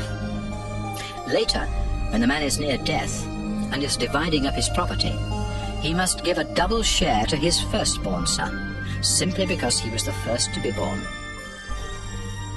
A father and a mother may have a stubborn and rebellious son who refuses to obey them even after he has been punished. If a son is like that, his parents must drag him to the town gate where the leaders of the town hold their meetings. The parents will tell the leaders, "This son of ours is stubborn and never obeys. He spends all his time drinking and partying." The men of the town will stone that son to death, because they must get rid of the evil he brought into the community. Everyone in Israel will be afraid when they hear how he was punished. If a criminal is put to death, and you hang the dead body on a tree, you must not let it hang there overnight. Bury it the same day, because the dead body of a criminal will bring God's curse on the land. The Lord your God is giving this land to you, so don't make it unclean by leaving the bodies of executed criminals on display. Deuteronomy 22. If you see a cow or sheep wandering around lost, take the animal back to its owner. If the owner lives too far away, or if you don't know who the owner is, take the animal home with you and take care of it. The owner will come looking for the animal, and then you can give it back. That's what you should do if you find anything that belongs to someone else. Do whatever you can to help, whether you find a cow or sheep or donkey or some clothing. Oxen and donkeys that carry heavy loads can stumble and fall and be unable to get up by themselves. So as you walk along the road, help anyone who is trying to get an ox or donkey back on its feet. Women must not pretend to be men, and men must not pretend to be women. The Lord your God is disgusted with people who do that. As you walk along the road, you might see a bird's nest in a tree or on the ground. If the mother bird is in the nest with either her eggs or her baby birds, you are allowed to take the baby birds or the eggs, but not the mother bird. Let her go free, and the Lord will bless you with a long and successful life.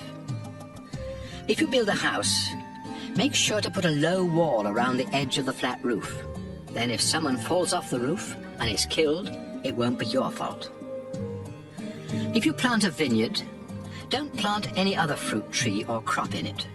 If you do plant something else there, you must bring to the place of worship everything you harvest from the vineyard.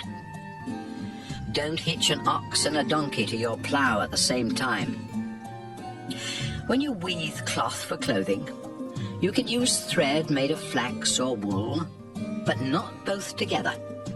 And when you make a coat, sew a tassel on each of the 4 corners. Suppose a man starts hating his wife soon after they are married. He might tell ugly lies about her and say, "I married this woman, but when we slept together, I found out she wasn't a virgin." If this happens, the bride's father and mother must go to the town gate to show the town leaders the proof that the woman was a virgin. Her father will say, "I let my daughter marry this man, but he started hating her and accusing her of not being a virgin. But he is wrong, because here is proof that she was a virgin." Then the bride's parents will show them the bedsheet from the woman's wedding night. The town leaders will beat the man with a whip because he accused his bride of not being a virgin. He will have to pay her father 100 pieces of silver and will never be allowed to divorce her. But if the man was right, and there is no proof that his bride was a virgin, the men of the town will take the woman to the door of her father's house and stone her to death. This woman brought evil into your community by sleeping with someone before she got married, and you must get rid of that evil by killing her. People of Israel, if a man is caught having sex with someone else's wife, you must put them both to death. That way you will get rid of the evil they have done in Israel. If a man is caught in town having sex with an engaged woman who isn't screaming for help, they both must be put to death. The man is guilty of having sex with a married woman, and the woman is guilty because she didn't call for help, even though she was inside a town and people were nearby. Take both of them to the town gate and stone them to death. You must get rid of the evil they brought into your community. If an engaged woman is raped out in the country, only the man will be put to death. Do not punish the woman at all. She has done nothing wrong, and certainly nothing deserving death. This crime is like murder, because the woman was alone out in the country when the man attacked her. She screamed, but there was no one to help her. Suppose a woman isn't engaged to be married, and a man talks her into sleeping with him. If they are caught, they will be forced to get married. He must give her father 50 pieces of silver as a bride price, and can never divorce her. A man must not marry a woman who is married to his father. This would be a disgrace to his father. Deuteronomy 23. If a man's private parts have been crushed or cut off, he cannot fully belong to the Lord's people. No one born outside of a legal marriage, or any of their descendants for 10 generations, can fully belong to the Lord's people. No Ammonites or Moabites, or any of their descendants for 10 generations, can become part of Israel, the Lord's people. This is because when you came out of Egypt, they refused to provide you with food and water. And besides, they hired Balaam to put a curse on you. But the Lord your God loves you, so he refused to listen to Balaam and turned Balaam's curse into a blessing. Don't even think of signing a peace treaty with Moab or Ammon. But Edomites are your relatives, and you lived as foreigners in the country of Egypt. Now you must be kind to Edomites and Egyptians, and let their great-grandchildren become part of Israel, the Lord's people. When you men go off to fight your enemies, make sure your camp is acceptable to the Lord. For example, if something happens at night that makes a man unclean and unfit for worship, he must go outside the camp and stay there until late afternoon. Then he must take a bath, and at sunset he can go back into camp. Set up a place outside the camp to be used as a toilet area, and make sure that you have a small shovel in your equipment. When you go out to the toilet area, use the shovel to dig a hole. Then, after you relieve yourself, bury the waste in the hole. You must keep your camp clean of filthy and disgusting things.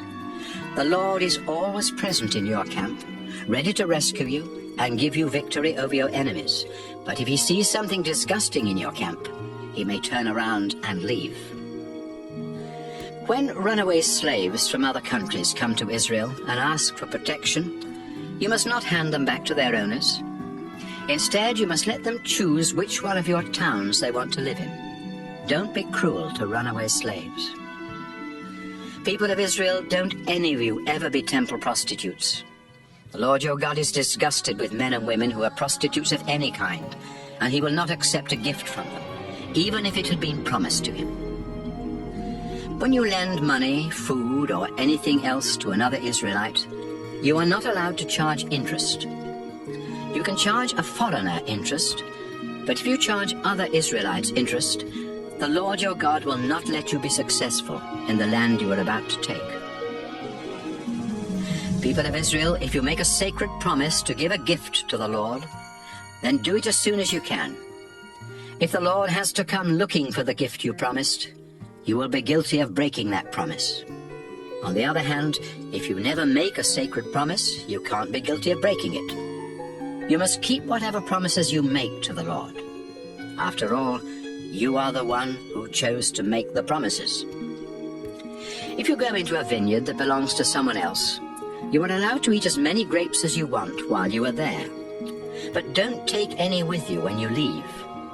In the same way, if you are in a grain field that belongs to someone else, you can pick heads of grain and eat the kernels, but don't cut down the stalks of grain and take them with you. Deuteronomy 24. Suppose a woman was divorced by her first husband because he found something disgraceful about her. He wrote out divorce papers, gave them to her, and sent her away. Later, she married another man, who then either divorced her in the same way or died. Since she has slept with her second husband, she cannot marry her first husband again. Their marriage would pollute the land that the Lord your God is giving you, and he would be disgusted. If a man and a woman have been married less than 1 year, he must not be sent off to war or sent away to do forced labor. He must be allowed to stay home for a year and be happy with his wife. When you lend money to people, you are allowed to keep something of theirs as a guarantee that they will pay back the loan. But don't take one or both of their millstones, or else they may starve. They need these stones for grinding grain into flour to make bread. If you are guilty of kidnapping Israelites and forcing them into slavery, you will be put to death to remove this evil from the community. I have told the priest what to do if any of you have leprosy, so do exactly what they say. And remember what the Lord your God did to Miriam after you left Egypt. When you lend money to people, you are allowed to keep something of theirs as a guarantee that the money will be paid back. But you must not go into their house to get it. Wait outside, and they will bring out the item you have agreed on. Suppose someone is so poor that a coat is the only thing that can be offered as a guarantee on a loan. Don't keep the coat overnight. Instead, give it back before sunset, so the owner can keep warm and sleep and ask the Lord to bless you. Then the Lord your God will notice that you have done the right thing.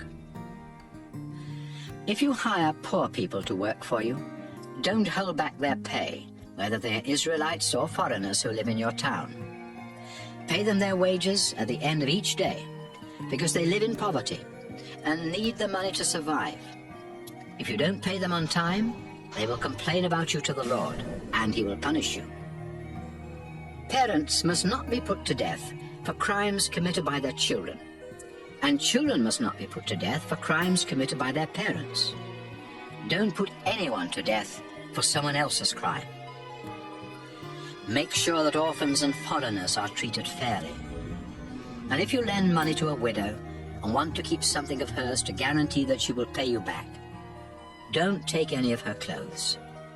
You were slaves in Egypt until the Lord your God rescued you. That's why I am giving you these laws. If you forget to bring in a stack of harvested grain, don't go back into the field to get it. Leave it for the poor, including foreigners, orphans, and widows, and the Lord will make you successful in everything you do. When you harvest your olives, don't try to get them all for yourself, but leave some for the poor. And when you pick your grapes, go over the vines only once. Then let the poor have what is left. You lived in poverty as slaves in Egypt until the Lord your God rescued you. That's why I am giving you these laws. Deuteronomy 25. Suppose you and someone else each accuse the other of doing something wrong, and you go to court where the judges decide you are guilty. If your punishment is to be beaten with a whip, one of the judges will order you to lie down, and you will receive the number of lashes you deserve. 40 lashes is the most that you can be given, because more than that might make other Israelites think you are worthless. Don't muzzle an ox while it is threshing grain. Suppose two brothers are living on the same property, when one of them dies without having a son to carry on his name.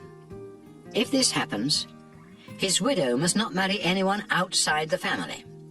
Instead, she must marry her late husband's brother, and their first son will be the legal son of the dead man. But suppose the brother refuses to marry the widow. She must go to a meeting of the town leaders at the town gate and say, "My husband died without having a son to carry on his name, and my husband's brother refuses to marry me so I can have a son." The leaders will call the living brother to the town gate and try to persuade him to marry the widow. But if he doesn't change his mind and marry her, she must go over to him while the town leaders watch. She will pull off one of his sandals and spit in his face while saying, That's what happens to a man who won't help provide descendants for his dead brother. From then on, that man's family will be known as the family of the man whose sandal was pulled off. If two men are fighting, and the wife of one man tries to rescue her husband by grabbing the other man's private parts, you must cut off her hand. Don't have any mercy. Don't try to cheat people by having two sets of weights or measures, one to get more when you are buying, and the other to give less when you are selling. If you weigh and measure things honestly, the Lord your God will let you enjoy a long life in the land he is giving you. But the Lord is disgusted with anyone who cheats or is dishonest. People of Israel, do you remember what the Amalekites did to you after you came out of Egypt? You were tired, and they followed along behind, attacking those who could not keep up with the others. This showed that the Amalekites have no respect for God. The Lord your God will help you capture the land, and he will give you peace. But when that day comes, you must wipe out Amalek so completely that no one will remember they ever lived. Deuteronomy 26. The Lord is giving you the land, and soon you will conquer it, settle down, and plant crops. And when you begin harvesting each of your crops, the very first things you pick must be put in a basket. Take them to the place where the Lord your God chooses to be worshipped, and tell the priest, Long ago, the Lord our God promised our ancestors that he would give us this land. And today I thank him for keeping his promise and giving me a share of the land. The priest will take the basket and set it in front of the Lord's altar. Then, standing there in front of the place of worship, you must pray, My ancestor was homeless, an Aramean who went to live in Egypt. There were only a few in his family then, but they became great and powerful, a nation of many people. The Egyptians were cruel and had no pity on us. They mistreated our people and forced us into slavery. We called out for help to you, the Lord God of our ancestors. You heard our cries. You knew we were in trouble and abused. Then you terrified the Egyptians with your mighty miracles and rescued us from Egypt. You brought us here and gave us this land rich with milk and honey. Now, Lord, I bring to you the best of the crops that you have given me. after you say these things, place the basket in front of the Lord's altar and bow down to worship him. Then you and your family must celebrate by eating a meal at the place of worship to thank the Lord your God for giving you such a good harvest. And remember to invite the Levites and the foreigners who live in your town. Every year, you are to give 10% of your harvest to the Lord. But every third year, this 10% must be given to the poor who live in your town, including Levites, foreigners, orphans, and widows. That way, they will have enough to eat. Then you must pray, Our Lord and our God, you have said that 10% of my harvest is sacred. I have obeyed your command and given this to the poor, including the Levites, foreigners, orphans, and widows. I've not eaten any of this sacred food while I was in mourning. In fact, I never touched it when I was unclean, and none of it has been offered as a sacrifice to the spirits of the dead. I have done everything exactly as you commanded. Our Lord, look down from your temple in heaven and bless your people Israel. You promised our ancestors that you would give us this land rich with milk and honey, and you have kept your promise. Today, the Lord your God has commanded you to obey these laws and teachings with all your heart and soul. In response, you have agreed that the Lord will be your God, that you will obey all his laws and teachings, and that you will listen when he speaks to you. Since you have agreed to obey the Lord, he has agreed that you will be his people, and that you will belong to him just as he promised. The Lord created all nations, but he will make you more famous than any of them, and you will receive more praise and honor. You will belong only to the Lord your God, just as he promised. Deuteronomy 27. Moses stood together with the leaders and told the people of Israel, Obey all the laws and teachings that I am giving you today. Soon you will enter the land that the Lord your God is giving to you. He is the God your ancestors worshipped, and he has promised that this land is rich with milk and honey. After you cross the Jordan River, go to Mount Ebal, set up large slabs of stone, then cover them with white plaster and write on them a copy of these laws. At this same place, build an altar for offering sacrifices to the Lord your God. But don't use stones that have been cut with iron tools. Look for stones that can be used without being cut. Then offer sacrifices to please the Lord, burning them completely on the altar. Next, offer sacrifices to ask the Lord's blessing, and serve the meat at a sacred meal where you will celebrate in honor of the Lord.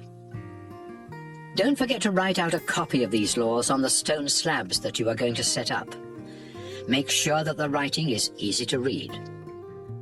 Moses stood together with the priests and said, Israel, be quiet and listen to me. Today you have become the people of the Lord your God.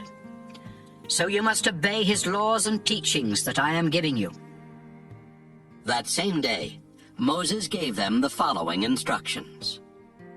After you cross the Jordan River, you will go to Mount Gerizim and Mount Ebal. The tribes of Simeon, Levi, Judah, Issachar, Ephraim, Manasseh, and Benjamin will go up on Mount Gerizim, where they will bless the people of Israel.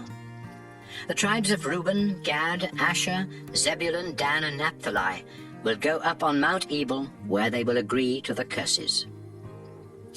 The people of the Levi tribe will speak each curse in a loud voice.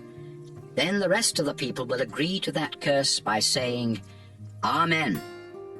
Here are the curses. We ask the Lord to put a curse on anyone who makes an idol or worships idols, even secretly. The Lord is disgusted with idols. We ask the Lord to put a curse on all who do not show respect for their father and mother. We ask the Lord to put a curse on anyone who moves the rocks that mark property lines.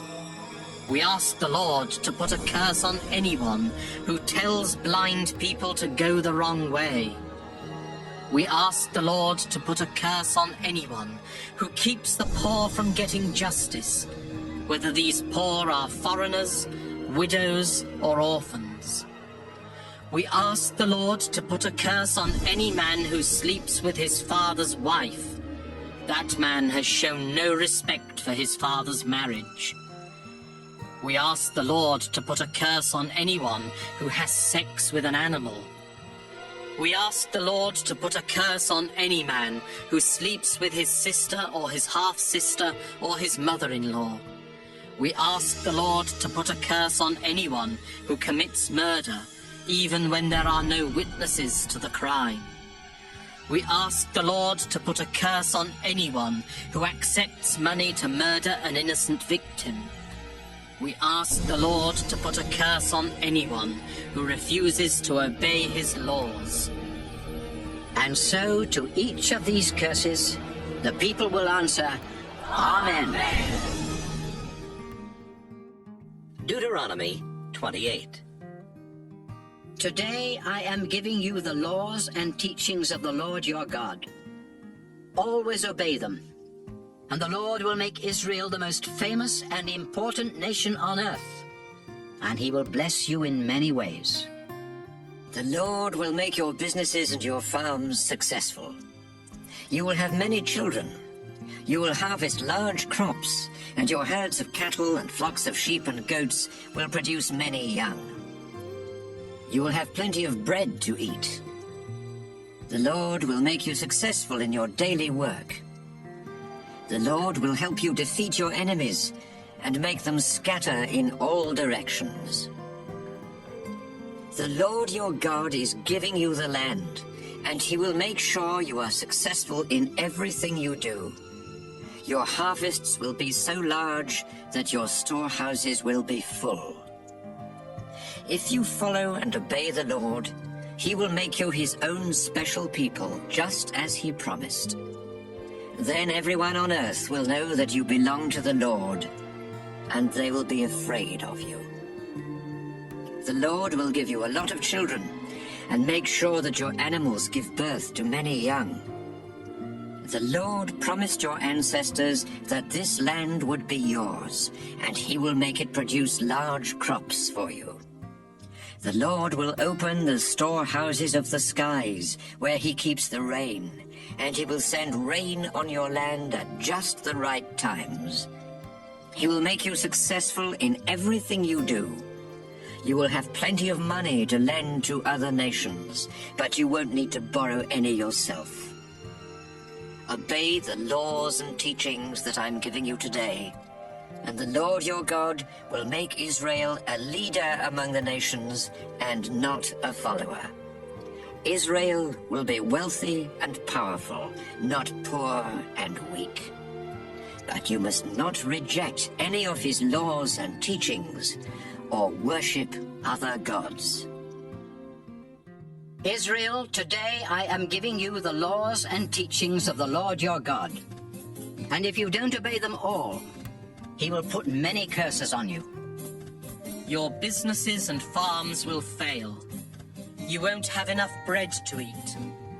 You'll have only a few children.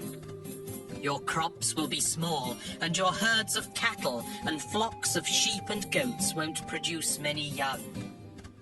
The Lord will make you fail in everything you do. No matter what you try to accomplish, the Lord will confuse you, and you will feel his anger. You won't last long, and you may even meet with disaster, all because you rejected the Lord. The Lord will send terrible diseases to attack you, and you will never be well again. You will suffer with burning fever and swelling and pain until you die somewhere in the land that you captured. The Lord will make the sky overhead seem like a bronze roof that keeps out the rain, and the ground under your feet will become as hard as iron. Your crops will be scorched by the hot east wind or ruined by mildew. He will send dust and sandstorms instead of rain, and you will be wiped out. The Lord will let you be defeated by your enemies, and you will scatter in all directions. You will be a horrible sight for the other nations to see, and no one will disturb the birds and wild animals while they eat your dead bodies. The Lord will make you suffer with diseases that will cause oozing sores or crusty, itchy patches on your skin, or boils like the ones that are common in Egypt. And there will be no cure for you. You will become insane and go blind. The Lord will make you so confused that even in bright sunshine, you will have to feel your way around, like a blind person who cannot tell day from night. For the rest of your life, people will beat and rob you, and no one will be able to stop them. A man will be engaged to a woman, but before they can get married, she will be raped by enemy soldiers. Some of you will build houses, but never get to live in them. If you plant a vineyard, you won't be around long enough to enjoy the first harvest. Your cattle will be killed while you watch, but you won't get to eat any of the meat. Your donkeys and sheep will be stolen from you, and no one will be around to force your enemies to give them back. Your sons and daughters will be dragged off to a foreign country, while you stand there helpless. And even if you watch for them until you go blind, you will never see them again. You will work hard on your farms, but everything you harvest will be eaten by foreigners, who will mistreat you and abuse you for the rest of your life. What you see will be so horrible that you will go insane, and the Lord will punish you from head to toe with boils that never heal. the Lord will let you and your king be taken captive to a country that you and your ancestors have never heard of. And there you will have to worship idols made of wood and stone. People of nearby countries will shudder when they see your terrible troubles, but they will still make fun of you. You will plant a lot of seed, but gather a small harvest, because the locusts will eat your crops. You will plant vineyards and work hard at taking care of them, but you won't gather any grapes, much less get any wine, and the vines themselves will be eaten by worms. Even if your olive trees grow everywhere in your country, the olives will fall off before they are ready, and there won't be enough olive oil for combing your hair. Even your infant sons and daughters will be taken as prisoners of war. Locusts will eat your crops and strip your trees of leaves and fruit. Foreigners in your towns will become wealthy and powerful, while you become poor and powerless. You will be so short of money that you will have to borrow from those foreigners. They will be the leaders in the community, and you will be the followers. Israel, if you don't obey the laws and teachings that the Lord your God is giving you, he will send these curses to chase, attack, and destroy you. Then everyone will look at you and your descendants and realize that the Lord has placed you under a curse. If the Lord makes you wealthy, but you don't joyfully worship and honor him, he will send enemies to attack you and make you their slaves. Then you will live in poverty with nothing to eat, drink, or wear, and your owners will work you to death. Foreigners who speak a strange language will be sent to attack you without warning, just like an eagle swooping down. They won't show any mercy, and they will have no respect for old people or pity for children. They will take your cattle, sheep, goats, grain, wine, and olive oil, then leave you to starve. All over the land that the Lord your God gave you, the enemy army will surround your towns. You may feel safe inside your town walls, but the enemy will tear them down while you wait in horror. Finally, you will get so hungry that you will eat the sons and daughters that the Lord gave you. Because of hunger, a man who had been gentle and kind will eat his own children and refuse to share the meal with his brother or wife or with his other children. A woman may have grown up in such luxury that she never had to put a foot on the ground, but times will be so bad that she will secretly eat both her newborn baby and the afterbirth without sharing any with her husband or her other children. You must obey everything in the book of God's law, because if you don't respect the Lord, he will punish you and your descendants with incurable diseases like those you were so afraid of in Egypt. Remember, if the Lord decides to destroy your nation, he can use any disease or disaster, not just the ones written in the book of God's law. There are as many of you now as the stars in the sky. But if you disobey the Lord your God, only a few of you will be left. The Lord is happy to make you successful and to make your nation grow while you conquer the land. But if you disobey him, he will be just as happy to pull you up by your roots. Those of you that survive will be scattered to every nation on earth, and you will have to worship stone and wood idols that never helped you or your ancestors. You will be restless, always longing for home, but never able to return. You will live in constant fear of death.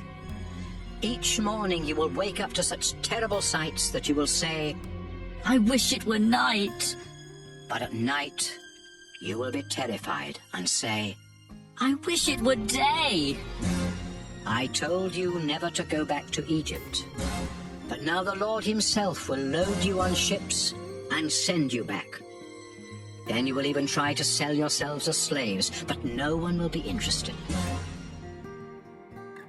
Deuteronomy 29. So Moses finished telling the Israelites what they had to do in order to keep the agreement the Lord was making with them in Moab, which was in addition to the one the Lord had made with them at Mount Sinai. Moses called the nation of Israel together and told them, When you were in Egypt, you saw the Lord perform great miracles that caused trouble for the king, his officials, and everyone else in the country. He has even told you, for 40 years I, the Lord, led you through the desert, but your clothes and your sandals didn't wear out, and I gave you special food. I did these things so you would realize that I am your God. But the Lord must give you a change of heart before you truly understand what you have seen and heard. When we first camped here, King Sihon of Heshbon and King Og of Bashan attacked, but we defeated them. Then we captured their land and divided it among the tribes of Reuben, Gad, and East Manasseh. Israel, the Lord has made an agreement with you, and if you keep your part, you will be successful in everything you do. Today, everyone in our nation is standing here in the Lord's presence, including leaders and officials, parents and children, and even those foreigners who cut wood and carry water for us. We are at this place of worship to promise that we will keep our part of the agreement with the Lord our God. In this agreement, the Lord promised that you would be his people, and that he would be your God. He first made this promise to your ancestors Abraham, Isaac, and Jacob, and today the Lord is making this same promise to you. But it isn't just for you, it is also for your descendants. When we lived in Egypt, you saw the Egyptians worship disgusting idols of wood, stone, silver, and gold. Then as we traveled through other nations, you saw those people worship other disgusting idols. So make sure that everyone in your tribe remains faithful to the Lord and never starts worshipping gods of other nations. If even one of you worships idols, you will be like the root of a plant that produces bitter, poisonous fruit. You may be an Israelite and know all about the Lord's agreement with us, but he won't bless you if you rebel against him. You may think you can get away with it, but you will cause the rest of Israel to be punished along with you. The Lord will be furious, and instead of forgiving you, he will separate you from the other tribes. Then he will destroy you by piling on you all the curses in the book of God's law, and you will be forgotten forever. The Lord will strike your country with diseases and disasters. Your descendants and foreigners from distant countries will see that your land has become a scorching desert of salt and sulfur, where nothing is planted, nothing sprouts, and nothing grows. It will be as lifeless as the land around the cities of Sodom, Gomorrah, Admah, and Zeboim, after the Lord became angry and destroyed them. People from other nations will ask, Why did the Lord destroy this country? Why was he so furious? and they will be given this answer. Our ancestors worshipped the Lord, but after he brought them out of Egypt and made an agreement with them, they rejected the agreement and decided to worship gods that had never helped them. The Lord had forbidden Israel to worship these gods, and so he became furious and punished the land with all the curses in the book of God's law. Then he pulled up Israel by the roots and tossed them into a foreign country, where they still are today. The Lord our God hasn't explained the present or the future, but he has commanded us to obey the laws he gave to us and our descendants. Deuteronomy 30. I have told you everything the Lord your God will do for you. And I've also told you the curses he will put on you if you reject him. He will scatter you in faraway countries. But when you realize that he is punishing you, return to him with all your heart and soul, and start obeying the commands I have given to you today. Then he will stop punishing you and treat you with kindness. He may have scattered you to the farthest countries on earth, but he will bring you back to the land that had belonged to your ancestors, and make you even more successful and powerful than they ever were. You and your descendants are stubborn, but the Lord will make you willing to obey him and love him with all your heart and soul, and you will enjoy a long life. Then the Lord your God will remove the curses from you and put them on those enemies who hate and attack you. You will again obey the laws and teachings of the Lord, and he will bless you with many children, large herds and flocks, and abundant crops. The Lord will be happy to do good things for you, just as he did for your ancestors. But you must decide once and for all to worship him with all your heart and soul, and to obey everything in the book of God's law. You know God's laws, and it isn't impossible to obey them. His commands aren't in heaven, so you can't excuse yourselves by saying, How can we obey the Lord's commands? They're in heaven, and no one can go up to get them, then bring them down and explain them to us. and you can't say, How can we obey the Lord's commands? They're across the sea, and someone must go across, then bring them back and explain them to us. no, these commands are nearby, and you know them by heart. All you have to do is obey. Today, I am giving you a choice. You can choose life and success, or death and disaster. I am commanding you to be loyal to the Lord, to live the way he has told you, and obey his laws and teachings. You are about to cross the Jordan River and take the land that he is giving you. If you obey him, you will live and become successful and powerful. On the other hand, you might choose to disobey the Lord and reject him. So I'm warning you that if you bow down and worship other gods, you won't have long to live. Right now, I call the sky and the earth to be witnesses that I am offering you this choice. Will you choose for the Lord to make you prosperous and give you a long life? Or will he put you under a curse and kill you? Choose life. Be completely faithful to the Lord your God. Love him and do whatever he tells you. The Lord is the only one who can give life, and he will let you live a long time in the land that he promised to your ancestors Abraham, Isaac, and Jacob. Deuteronomy 31. Moses again spoke to the whole nation of Israel. I am 120 years old, and I am no longer able to be your leader. And besides that, the Lord your God has told me that he won't let me cross the Jordan River. But he has promised that he and Joshua will lead you across the Jordan to attack the nations that live on the other side.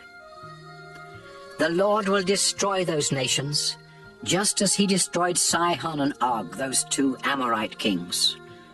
Just remember, whenever you capture a place, kill everyone who lives there. Be brave and strong. Don't be afraid of the nations on the other side of the Jordan. The Lord your God will always be at your side, and he will never abandon you. Then Moses called Joshua up in front of the crowd and said, Joshua, be brave and strong as you lead these people into their land. The Lord made a promise long ago to Israel's ancestors that this land would someday belong to Israel. That time has now come, and you must divide up the land among the people. The Lord will lead you into the land. He will always be with you and help you, so don't ever be afraid of your enemies. Moses wrote down all of these laws and teachings and gave them to the priests and the leaders of Israel. The priests were from the Levi tribe, and they carried the sacred chest that belonged to the Lord. Moses told these priests and leaders, Each year the Israelites must come together to celebrate the festival of shelters at the place where the Lord chooses to be worshipped. You must read these laws and teachings to the people at the festival every 7th year, the year when loans do not need to be repaid. Everyone must come, men, women, children, and even the foreigners who live in your towns. and each new generation will listen and learn to worship the Lord their God with fear and trembling, and to do exactly what is said in God's law. The Lord told Moses, "You will soon die. So bring Joshua to the sacred tent, and I will appoint him the leader of Israel." Moses and Joshua went to the sacred tent, and the Lord appeared in a thick cloud right over the entrance to the tent. The Lord said, "Moses, you will soon die, but Israel is going into a land where other gods are worshipped, and Israel will reject me and start worshipping these gods. The people will break the agreement I made with them, and I will be so furious that I will abandon them and ignore their prayers. I will send disasters and suffering that will nearly wipe them out. Finally, they will realize that the disasters happened because I abandoned them. They will pray to me, but I will ignore them because they were evil and started worshipping other gods. Moses and Joshua, I am going to give you the words to a new song. Write them down and teach the song to the Israelites. If they learn it, they will know what I want them to do, and so they will have no excuse for not obeying me. I am bringing them into the land that I promised their ancestors. It is a land rich with milk and honey, and the Israelites will have more than enough food to eat. But they will get fat and turn their backs on me and start worshipping other gods. The Israelites will reject me and break the agreement that I made with them.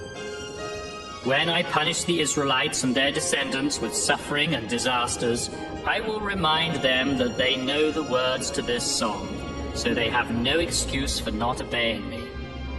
I will give them the land that I promised, but I know the way they are going to live later on." Moses wrote down the words to the song right away, and he taught it to the Israelites. The Lord told Joshua, "Be brave and strong. I will help you lead the people of Israel into the land that I have promised them." Moses wrote down all these laws and teachings in a book. Then he went to the Levites who carried the sacred chest and said, This is the book of God's law. Keep it beside the sacred chest that holds the agreement the Lord your God made with Israel. This book is proof that you know what the Lord wants you to do. I know how stubborn and rebellious you and the rest of the Israelites are. You have rebelled against the Lord while I have been alive, and it will only get worse after I am gone. So call together the leaders and officials of the tribes of Israel. I will bring this book and read every word of it to you. And I will call the sky and the earth as witnesses that all of you know what you are supposed to do. I am going to die soon, and I know that in the future you will stop caring about what is right and what is wrong. And so you will disobey the Lord and stop living the way I told you to live. The Lord will be angry, and terrible things will happen to you. Moses called a meeting of all the people of Israel so he could teach them the words to the song that the Lord had given him. And here are the words. Deuteronomy 32. Earth and sky, listen to what I say. Israel, I will teach you.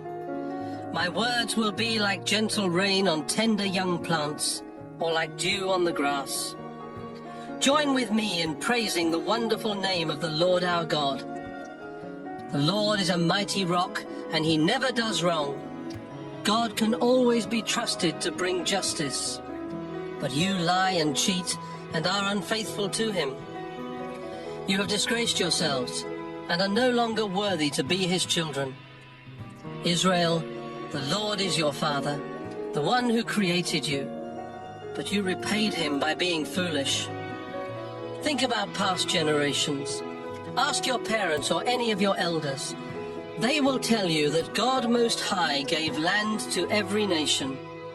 He assigned a guardian angel to each of them, but the Lord himself takes care of Israel.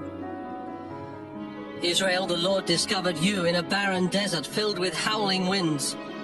God became your fortress, protecting you as though you were his own eyes. The Lord was like an eagle teaching its young to fly, always ready to swoop down and catch them on its back. Israel, the Lord led you, and without the aid of a foreign god, he helped you capture the land. Your fields were rich with grain, olive trees grew in your stony soil, and honey was found among the rocks. Your flocks and herds produced milk and yogurt, and you got choice meat from your sheep and goats that grazed in Bashan. Your wheat was the finest, and you drank the best wine. Israel, you grew fat and rebelled against God your Creator. You rejected the mighty rock, your only place of safety. You made God jealous and angry by worshipping disgusting idols and foreign gods. You offered sacrifices to demons, those useless gods that never helped you, new gods that your ancestors never worshipped. You turned away from God your Creator. You forgot the mighty rock, the source of your life. You were the Lord's children, but you made him angry. Then he rejected you and said, "You are unfaithful and can't be trusted. So I won't answer your prayers. I'll just watch and see what happens to you." You worship worthless idols and made me jealous and angry. Now I will send a cruel and worthless nation to make you jealous and angry. My people, I will breathe out fire that sends you down to the world of the dead. It will scorch your farmlands and burn deep down under the mountains. I'll send disaster after disaster to strike you like arrows. You'll be struck by starvation and deadly diseases, by the fangs of wild animals and poisonous snakes. Young and old alike will be killed in the streets and terrified at home. I wanted to scatter you so no one would remember that you had ever lived. But I dreaded the sound of your enemies saying, "We defeated Israel with no help from the Lord." People of Israel, that's what the Lord has said to you. But you don't have good sense, and you never listen to advice. If you did, you could see where you are headed. How could one enemy soldier chase 1,000 of Israel's troops? Or how could 2 of theirs pursue 10,000 of ours? It can only happen if the Lord stops protecting Israel and lets the enemy win. Even our enemies know that only our God is a mighty rock. Our enemies are grapevines, rooted in the fields of Sodom and Gomorrah. The grapes they produce are full of bitter poison. Their wine is more deadly than cobra venom. But the Lord has written a list of their sins and locked it in his vault. Soon, our enemies will get what they deserve. Suddenly they will slip, and total disaster will quickly follow. When only a few of the Lord's people remain, when their strength is gone and some of them are slaves, the Lord will feel sorry for them and give them justice. But first the Lord will say, "You ran for safety to other gods. Couldn't they help you? You offered them wine and your best sacrifices. Can't those gods help you now or give you protection? Don't you understand? I am the only God. There are no others. I am the one who takes life and gives it again. I punished you with suffering, but now I will heal you, and nothing can stop me. I make this solemn promise. Just as I live forever, I will take revenge on my hateful enemies. I will sharpen my sword and let it flash like lightning. My arrows will get drunk on enemy blood. My sword will taste the flesh and the blood of the enemy. It will kill prisoners and cut off the heads of their leaders. Tell the heavens to celebrate and all gods to bow down to the Lord, because he will take revenge on those hateful enemies who killed his people. He will forgive the sins of Israel and purify their land. Moses spoke the words of the song so that all the Israelites could hear, and Joshua helped him. When Moses had finished, he said, Always remember this song I have taught you today.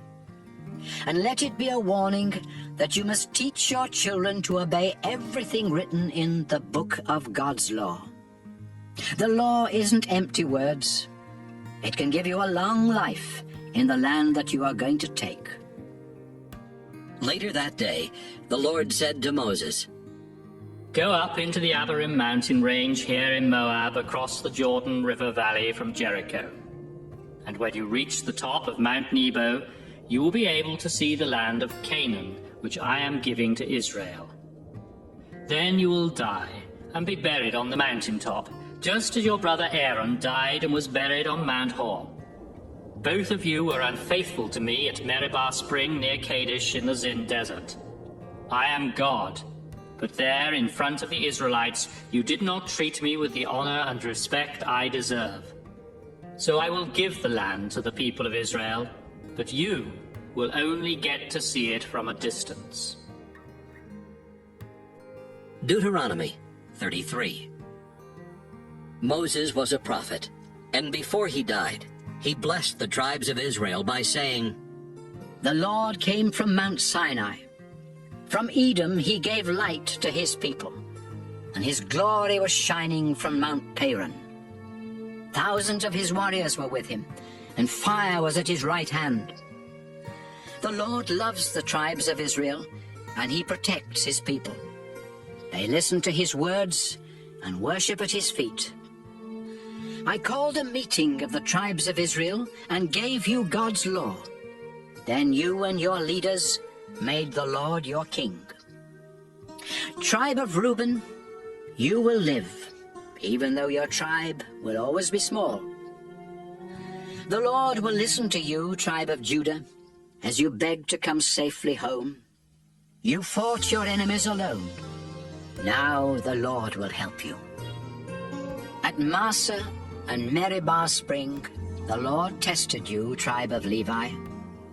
You were faithful, and so the priesthood belongs to the Levi tribe. Protecting Israel's agreement with the Lord was more important to you than the life of your father or mother, or brothers or sisters, or your own children. You teach God's laws to Israel, and at the place of worship, you offer sacrifices and burn incense.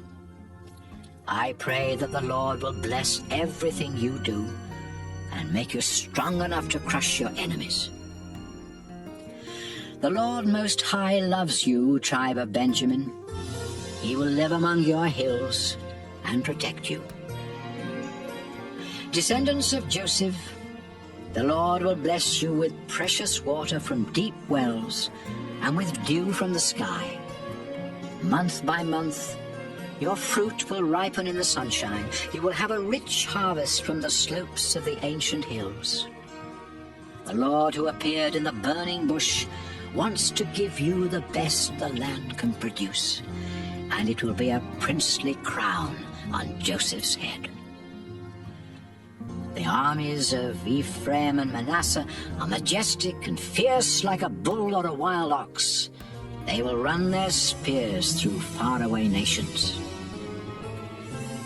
Be happy, Zebulun, as your boats set sail.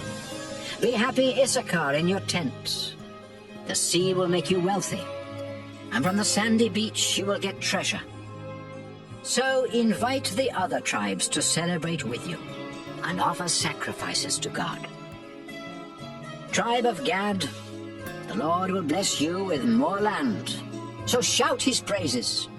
Your tribe is like a lion ripping up its victim. Your leaders met together and chose the best land for your tribe, but you obeyed the Lord and helped the other tribes. Tribe of Dan, you are like a lion cub, startled by a snake. The Lord is pleased with you, people of Naphtali. He will bless you and give you the land to the west and the south. The Lord's greatest blessing is for you, tribe of Asher. You will be the favorite of all the other tribes. You will be rich with olive oil and have strong town gates with bronze and iron bolts. Your people will be powerful for as long as they live. Israel, no other God is like ours. The clouds are his chariot. As he rides across the skies to come and help us. The eternal God is our hiding place. He carries us in his arms. When God tells you to destroy your enemies, he will make them run. Israel, you will live in safety. Your enemies will be gone. The dew will fall from the sky, and you will have plenty of grain and wine. The Lord has rescued you and given you more blessings than any other nation. He protects you like a shield and is your majestic sword. Your enemies will bow in fear, and you will trample on their backs. Deuteronomy 34. Sometime later, Moses left the lowlands of Moab. He went up Mount Pisgah to the peak of Mount Nebo, which is across the Jordan River from Jericho. The Lord showed him all the land as far north as Gilead and the town of Dan. He let Moses see the territories that would soon belong to the tribes of Naphtali, Ephraim, Manasseh, and Judah, as far west as the Mediterranean Sea. The Lord also showed him the land in the south, from the valley near the town of Jericho, known as the City of Palm Trees, down to the town of Zoar. The Lord said, Moses, this is the land I was talking about when I solemnly promised Abraham, Isaac, and Jacob that I would give land to their descendants. I have let you see it, but you will not cross the Jordan and go in. And so Moses, the Lord's servant, died there in Moab, just as the Lord had said. The Lord buried him in a valley near the town of Beth Peor, but even today no one knows exactly where. Moses was 120 years old when he died, yet his eyesight was still good and his body was strong. The people of Israel stayed in the lowlands of Moab, where they mourned and grieved 30 days for Moses, as was their custom.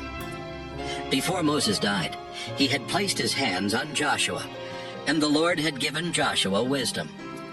The Israelites paid attention to what Joshua said and obeyed the commands that the Lord had given Moses. There has never again been a prophet in Israel like Moses.